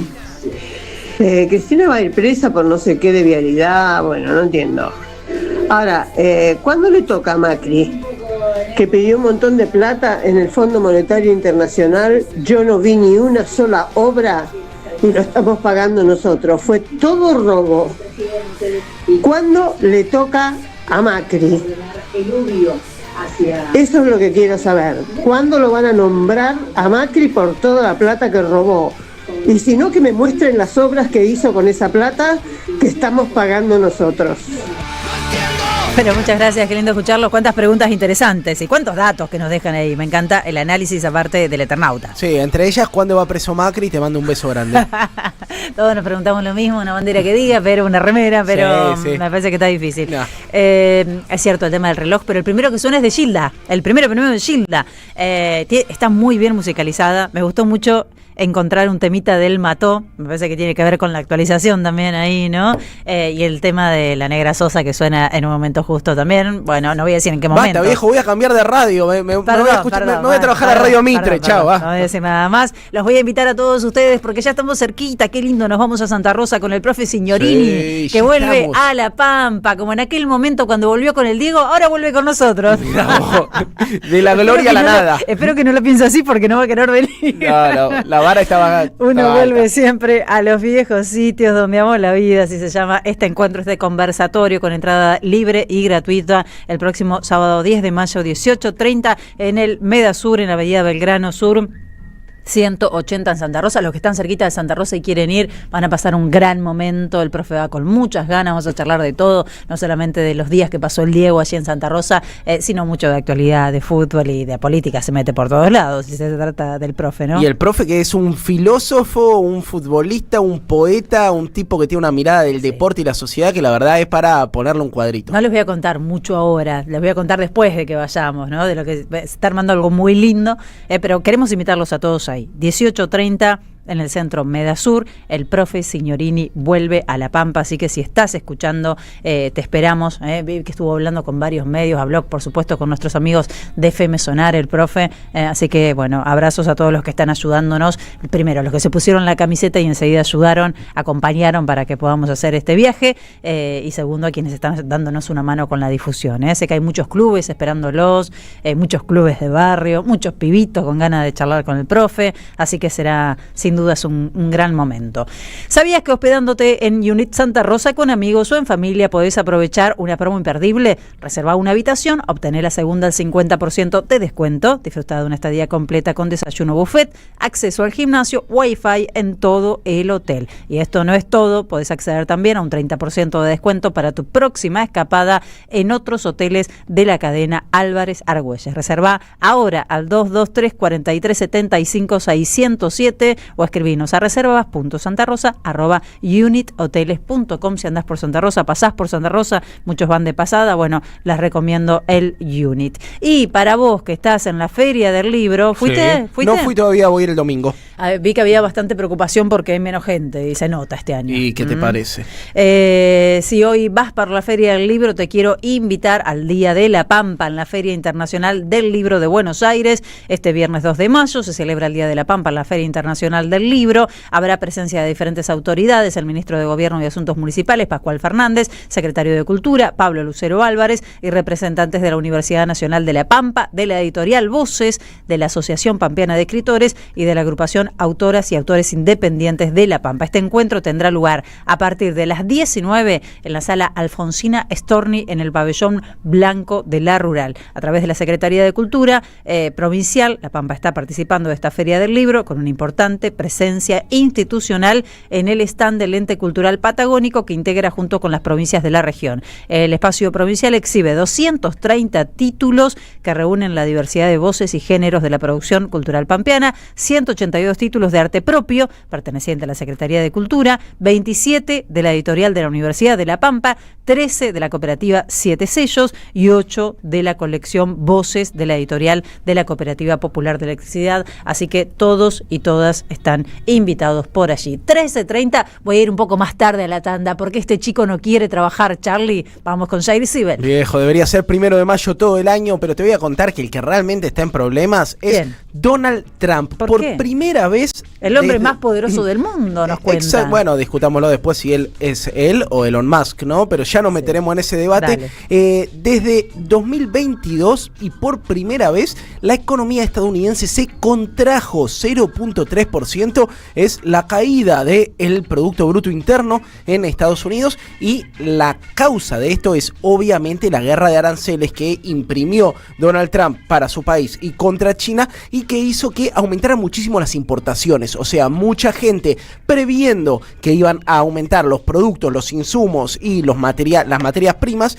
decidió importar durante los pasados 2 meses. Bueno, ¿qué generó esto? Que por primera vez se contraiga desde 2022 la economía estadounidense. Donald Trump obviamente le echó la culpa a la pesada herencia, ¿te suena capaz, Feli? Sí, a claro. Joe Biden. Dijo, no, esto es todo culpa del que vino antes, y dijo que los estadounidenses deben acostumbrarse a el ajuste que se viene. Vamos a ver si el pueblo de Estados Unidos estará contento con ponerle el pecho a los momentos de austeridad que pide Donald Trump. Dijo, de hecho, un dato que me quedó es que los chicos que estaban acostumbrados a jugar con 30 juguetes ahora van a tener que acostumbrarse a jugar con 2. Por lo menos, bastante brutal. Se parece cualquier relación con el periodo especial. Pero hay 2 para todos, o algunos jugarán con 2 y otros no tendrán nada. Y 7.000 millones de personas no pueden tener un rancho en California, y algunos lo van a seguir teniendo, así que me imagino que el golpe va a caer con más fuerza sobre los trabajadores y las clases populares de Estados Unidos. Bueno, creo que lo que muestra esto es una pauta de que el ajuste producto de la guerra de aranceles va a recaer sobre el pueblo norteamericano, y qué tanta tolerancia van a tener los yanquis, que se han caracterizado por ser una sociedad bastante consumista frente al freno, al decaimiento de su economía. Esta es el primer indicio, el primer síntoma de que el periodo de gobierno de Donald Trump, por lo menos en este inicio, va a ser más que sensible. Caída del PBI estadounidense por primera vez desde el año 2022. 13:32 minutos, vamos a hacer una tanda, estamos hasta las 14 acompañándolos aquí en la Radio de las Madres. AM530 Somos Radio. Buscamos la verdad siempre, siempre, siempre, siempre. Falacias libertarias, cómo evitar caer en la estafa de moda. El libro de Guido Agostinelli que anticipó las políticas libertarias. Conseguilo en librerías y en edicionessicus.com.ar. Ediciones Sicus. La buena lectura ilumina. En 2025 venía a los talleres de Lecuni. Música, actuación, coro, tangos, cuentos, teatro, percusión y mucho más para compartir en familia. Acordate, en 2025 los talleres de Lecuni te están esperando. Informes e inscripción, informes.ecuni@gmail.com, y seguinos en Facebook, Espacio Cultural Nuestros Hijos, y en Instagram, @ecuni.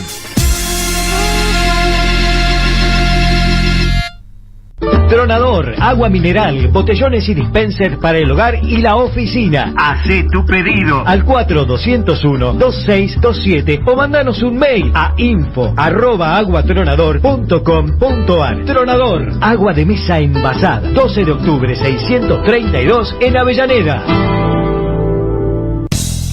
Deja tu mensaje en nuestra línea de oyentes de WhatsApp. 11 3200 0530. Bonavita en la 530. Construimos comunidad. AM530. Buscamos la verdad siempre.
Bueno, acá está animada la cosa, señores y señoras, 13:37 minutos, tramo final para nuestro programa. Saben que estamos escuchando diferentes voces porque se vienen las elecciones en Cava, en la ciudad autónoma de Buenos Aires. Hubo debate la semana pasada. Hoy nos visitan aquí en el estudio María Eva Koutsovitis, primera candidata legisladora por la Alianza Confluencia, ingeniera especializada en hidráulica, docente de la UBA, fundadora del movimiento La Ciudad Somos Quienes la Habitamos, junto con Jonathan Valdivieso. ¿Está bien la presentación?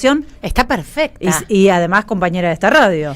Sí, exacto, de la vuelta completa. Perfecto. Ariel Elger, por su parte, es el secretario político del Partido Comunista de la Ciudad de Buenos Aires, docente, profesor de ajedrez. Exacto. Muy bien. ¿Dónde podemos aprender ajedrez? Y hay muchos clubes acá cerquita, está el Club Argentino, el primer club en Paraguay y Callao. Fue secretario de la Federación Juvenil Comunista, fundador de la agrupación docente estudiantil La Rayuela, que hoy forma parte de la conducción de UTE. Gracias a los dos por visitarnos. No, muchísimas gracias por la invitación. Bueno, falta poquito, pero ¿tiene algo de particular esta elección? Porque siempre parece que tienen algo de particular las elecciones, ¿no? Pero decíamos hace algunos días que hay como una sensación de punto de quiebre para quien hasta aquí tuvo la hegemonía de la Ciudad de Buenos Aires, como que eso está en juego esta vez, ¿puede ser? Sí, yo creo que es una elección particular. A mí en particular, que me ha tocado participar de otras campañas en la Ciudad de Buenos Aires, noto que esta campaña tiene algunas cuestiones distintivas. Por un lado, me parece que hay muchas figuras de relevancia nacional, un vocero presidencial, ni más ni menos, de candidato a legislador. Tenemos un ex candidato a presidente, como el caso de Larreta, ¿sí? Y además jefe de gobierno durante 2 periodos, que vuelve como candidato a legislador. Candidatos que tienen proyección nacional, bueno, Marra, Santoro, es decir, hay figuras que tienen relevancia nacional. Y por otro lado, uno esperaba en este desdoblamiento de la campaña que se discutieran a fondo los temas de la ciudad. No la está verdad, pasando, ¿no? Nada de eso está pasando. Y lo único que nosotros observamos es que hay como un cruce permanente de chicanas y por otro lado una campaña de muy bajo vuelo, ¿no? No se están discutiendo cuestiones estructurales de la ciudad, o sea, está todo bien. Larreta, querés volver, te preocupa el olor a pis, pero ahora vamos a discutir en serio el problema habitacional en la Ciudad de Buenos Aires, el problema ambiental, el problema de seguridad y el problema social. Y la verdad, no vemos que los candidatos estén discutiendo esos temas a fondo. Sí. Entonces, ahora, perdón, les hace un favor, me quedé con Adorni. Les están haciendo un favor con la campaña de Adorni, ¿no? Adorni es Karina, Adorni es Milei. Me parece que es una campaña que le va a pegar pésimo en este momento. ¿Es positivo o negativo eso? Mira, la verdad es que es inexplicable. Eso de Santoro es Santoro, Adorni es Milei. Bueno, a ver, a nosotros nos parece que lo que hay que presentar son propuestas y hay que presentar además espacios políticos que puedan sostener esas propuestas. Nosotros tenemos candidatos que pueden dar cuenta de los espacios que integran, que pueden dar cuenta de una plataforma, de un programa y que pueden dar cuenta de una construcción política que es capaz de poder sostener en la legislatura aquello que está planteando. Yo no estoy ni de acuerdo con los personalismos, Santoro es Santoro, ni tampoco me parece que le haga un favor a Adorni decir Adorni es Karina, Adorni es Milei, ¿no? En este contexto, sobre todo, en donde, bueno, la verdad es que últimamente Adorni, pegándose a la figura de Milei, de alguna manera aparece pegado a la figura de la criptoestafa, aparece pegado a la figura del endeudamiento por decreto, la designación de jueces por decreto. Yo honestamente no sé si esa es la mejor estrategia en términos comunicacionales. Ninguna de las dos, ojo, me parecen acertadas. Yo creo en los proyectos políticos. Entonces, nosotros somos parte de un proyecto que es Confluencia, que tiene una plataforma y que tiene candidatas y candidatos que expresan ese proyecto a través de su plataforma y a través de lo que proponemos. Ustedes integran la lista 703, le quiero contar a quienes están escuchándonos aquí, estamos hablando con María Eve, que encabeza la lista, y con Ariel Sebastián, ¿cómo te dicen? Ariel, que la secunda. Uno de los grandes problemas, y que quienes venimos de otras provincias, la verdad que nos hacemos muchas preguntas al respecto, ¿no? Una ciudad tan rica como la Ciudad de Buenos Aires, que no tenga una política habitacional para dar respuesta a la cantidad, a las cientos, miles de personas que viven en situación de calle y que van a ser cada vez más, y en todo caso lo único que se ha escuchado en campaña por parte de los MAR, los Adorni y la gente del PRO también, es una demonización, una criminalización de la pobreza, ¿no? ¿Cómo se soluciona el tema de la vivienda? Sé que un legislador no va a tener muchas herramientas para hacerlo, pero me gustaría saber qué perspectiva tienen. ¿Cómo se soluciona este tema en Buenos Aires?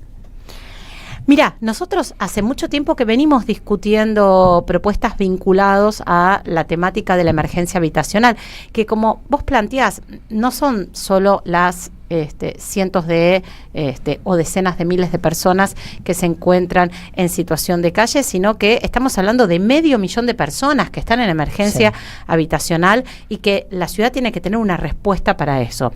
Nosotros lo que venimos planteando hace mucho tiempo es la construcción de un banco público de viviendas que incorpore 10.000 viviendas por año. Y la verdad es que eso es absolutamente posible si nosotros terminamos con los curros y con las mafias en la ciudad de Buenos Aires. Y eso significa, en primer lugar, terminar con los privilegios que Larreta, cuando estaba en plena campaña presidencial y recaudando para la campaña, le otorgó a los grandes grupos económicos. Los grandes grupos económicos en ese entonces lograron una reducción en la alícuota de ingresos brutos. Un beneficio que la verdad no tiene ningún comerciante, ninguna pyme, ningún comercio, ¿sí?, de barrio. Bueno, nosotros queremos restituir las alícuotas de ingresos brutos a esos grandes grupos económicos. Estoy hablando de grandes grupos económicos que se ocupan de la construcción, de la megaminería. No estoy hablando, insisto, de pymes que hayan sido beneficiadas. Si nosotros restituimos las alícuotas que tenían, entonces vamos a poder recaudar el dinero suficiente junto con ejecutar la totalidad del presupuesto. Jorge Macri ejecutó el presupuesto al 90%, no al 100%.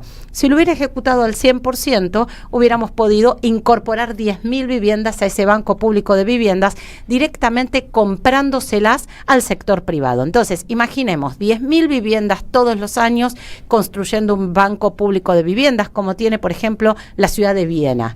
Nosotros de esa manera esas viviendas las podemos destinar en comodato para las personas adultas mayores que hoy se jubilan, que no son propietarias de la vivienda que ocupan. Buenos Aires dejó de ser esa típica ciudad de clase media en donde las familias eran propietarias de la vivienda que ocupaban. Ese proceso de inquilinización de las últimas décadas, consecuencia del modelo que el PRO viene llevando adelante en estas últimas décadas, que para nosotros es un modelo saqueador, es el experimento del neoliberalismo, la verdad hace que hoy muchas personas se jubilen, no sean dueñas de la vivienda que ocupan, y la verdad en la ciudad de Buenos Aires se necesitan 5 jubilaciones mínimas para poder sobrevivir, ni hablar si hay que alquilar.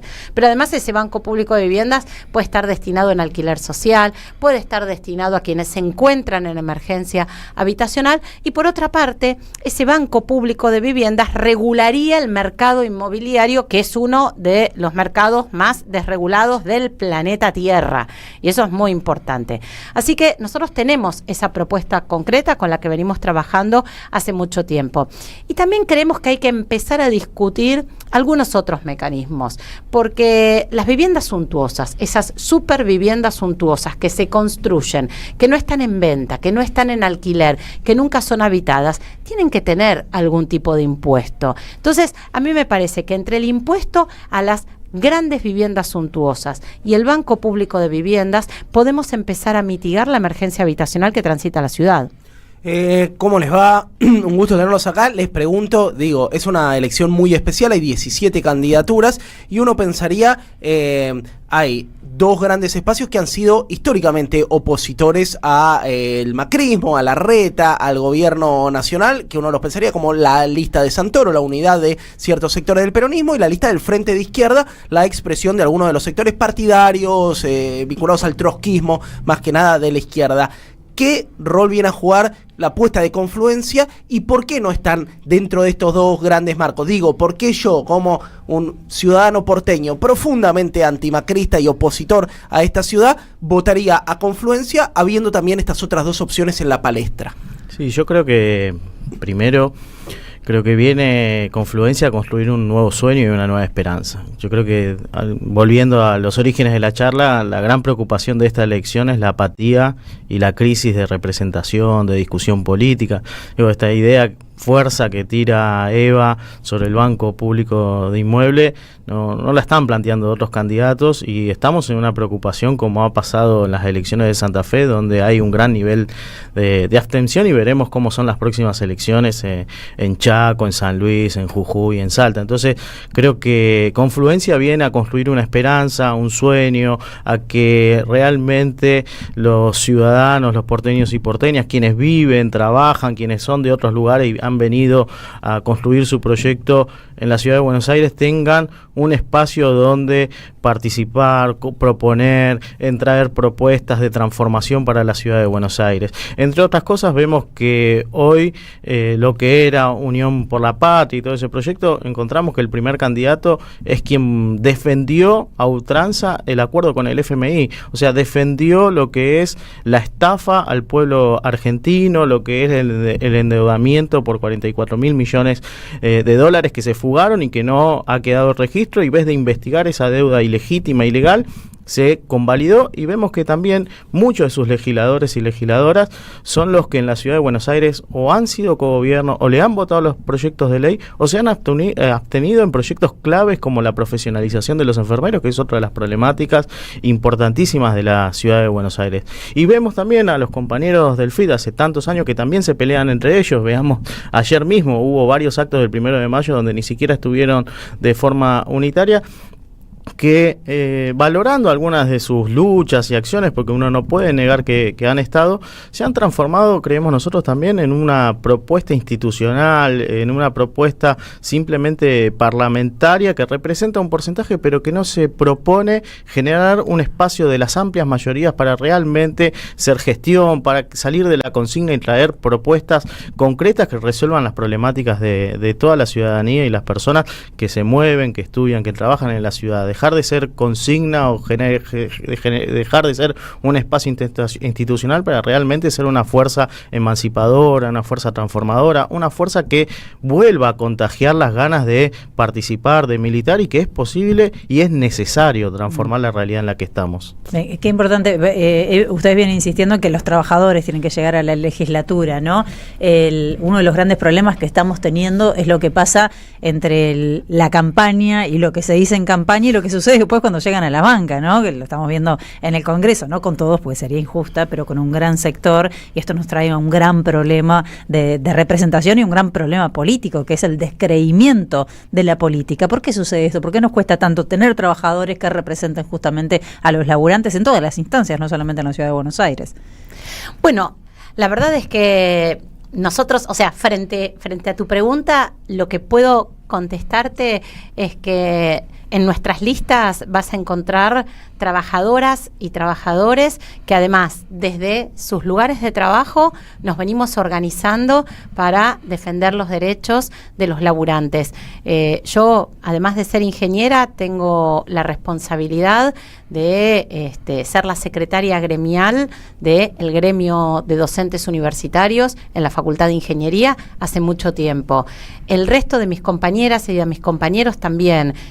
Tenemos compañeros que vienen trabajando en los gremios y en los sindicatos de la educación, también compañeros que vienen del CIPREVA, compañeros que vienen defendiendo a los laburantes estatales, es decir, compañeros que vienen además defendiendo los derechos de quienes habitan en los barrios populares, ¿no? Trabajadoras y trabajadores comunitarios, es decir, nosotros no solo tenemos una lista de laburantes, sino que además de laburantes que defienden derechos. Y eso me parece que es muy importante. Quienes integran nuestra lista vienen defendiendo los derechos de los laburantes y de quienes habitan la ciudad hace muchos años.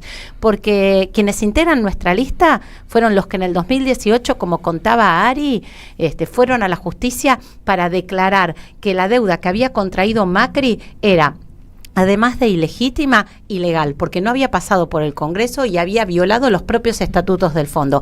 Quienes integran nuestra lista fuimos los primeros en ir a la justicia para denunciar el DNU tiránico 7023 que viene avasallando los derechos de los jubilados y de las familias inquilinas. Fuimos los primeros en ir a la justicia para denunciar la estafa cripto. Los primeros en ir a la justicia y ganamos. La justicia nos dio la razón en denunciar que no se podía podían designar 2 jueces por decreto en la Corte por más que a Milei se le ocurriera. La verdad es que fuimos los que primero y durante 5 oportunidades, si no me equivoco, hicimos los pedidos de juicio político a Milei. Fuimos los que en la ciudad frenamos la venta de 100 manzanas de tierras públicas. Es decir, nosotros podemos mostrar nuestro cotidiano y todo aquello que hacemos, porque lo hacemos desde nuestro lugar de trabajo y como defensoras y defensores de la ciudad. Por eso yo creo que Confluencia es una lista potente y como planteaba Ari, me parece que viene a plantear una esperanza, ¿no? La posibilidad de que las voces de quienes vienen defendiendo a la ciudad, quienes vienen defendiendo los derechos de quienes habitan la ciudad, no solamente de la venta de tierra pública, de las torres ilegales, de las ciclovías, del derecho a los estudiantes a tener una alimentación de calidad, todas esas voces nosotros queremos que lleguen a la legislatura, porque si todas esas voces llegan a la legislatura, las voces de quienes habitan la ciudad, vamos a poder romper la lógica de una legislatura que se transformó en una escribanía donde 60 personas entre 4 paredes deciden nuestro presente, condicionan nuestro futuro y siempre terminan vulnerando nuestros derechos. Eso es muy importante. Estamos escuchando a María Eva Koutsovitis. Le digo a quienes preguntan, ¿quiénes están en la radio? Hay gente que recién llega y paró la oreja inmediatamente y nos preguntan, y estamos escuchando a Ariel Elger de la lista Confluencia por la Igualdad y la Soberanía en los últimos minutitos. Ahí. Me quedo con la última, me parece un tema, siempre que hablo con colegas del interior, señalan que todos los medios son porteños, que están podridos de escuchar el clima en la ciudad de Buenos Aires y lo que pasa el 9 de julio y Rivadavia, y Avenida de Mayo, pero lo que yo les respondo es que la realidad de la situación de la ciudad de Buenos Aires no sale en ninguno de estos medios. Quiero una reflexión final de ustedes, sobre todo sobre las villas, sobre los barrios populares en la ciudad de Buenos Aires, que son decenas, que obviamente que no tienen minutos de televisión ni portadas en los diarios, pero que son una parte muy importante de la vida en nuestra ciudad. Yo muy breve y le dejo a Eva para que termine.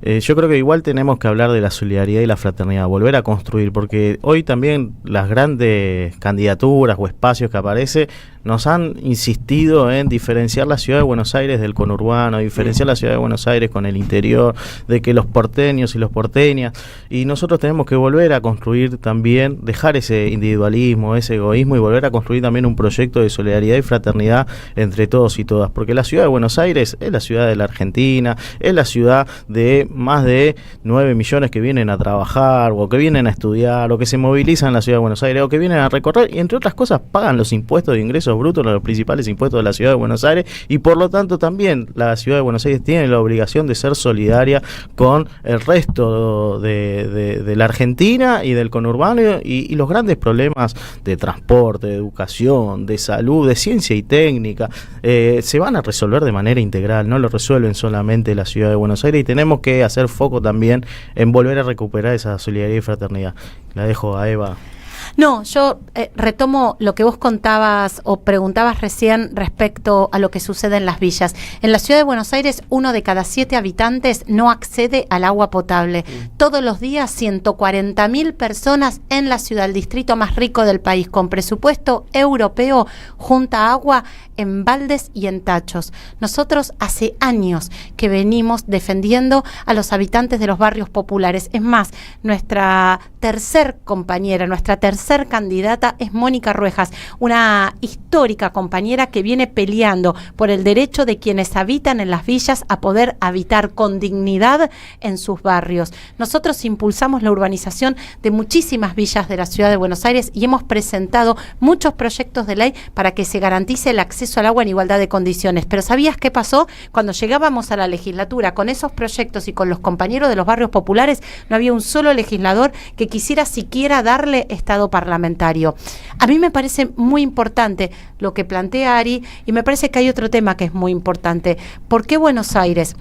Me parece que recuperar Buenos Aires es estratégico en términos políticos. Haber sacrificado en términos políticos la ciudad de Buenos Aires por parte de la oposición y por supuesto por quienes gestionan, haberla transformado en una caja de negocios, ha tenido un costo enorme, no solo para quienes habitamos la ciudad, que como dice Ari, no son los 3 millones que vivimos en la ciudad, son esos 3 millones, ¿sí?, que todos los días entran a la ciudad a construir la riqueza de la ciudad, a trabajar, a estudiar.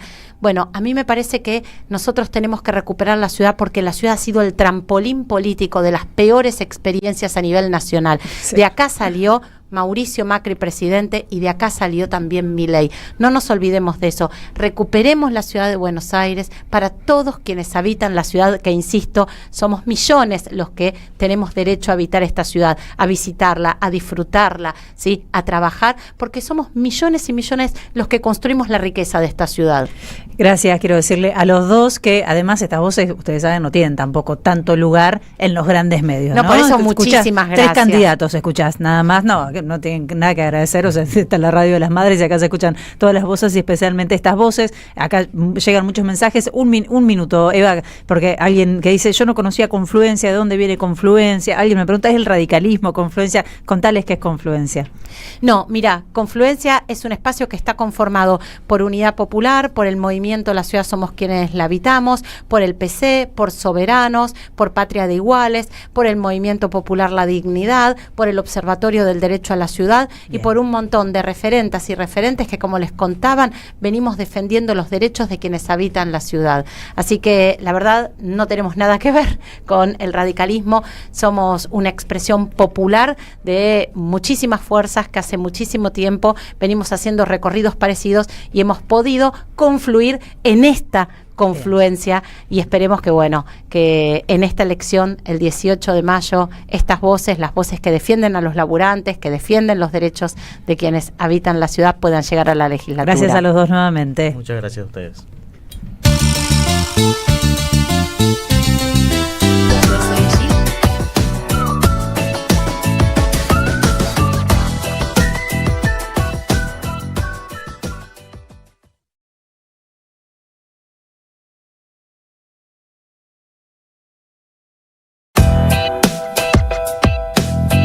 Seguí a la Radio de las Madres por YouTube, activa las notificaciones, dale like y suscríbete a nuestro canal. Somos Radio AM530.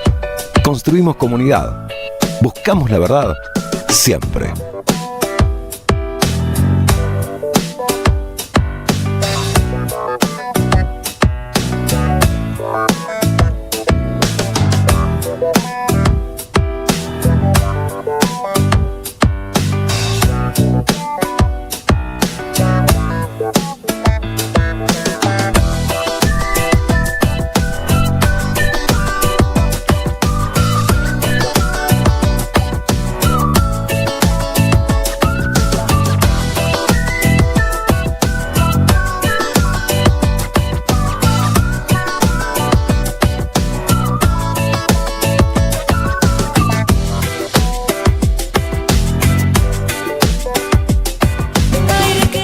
Nos vamos pasadísimos de tiempo. Carlos Polimeni está preparado, se viene en la continuidad de la 530. Gracias, Charlie Escalante. Muchísimas gracias, Vicente Castro, Luchito Mural, Lauda Silva, Mariana Collante, Manon Sanseverino. Jair, hasta mañana. Chao, Feli. Mañana vení vos, yo me tomo el día. Hasta el lunes, por supuesto, a las 12 aquí estaremos.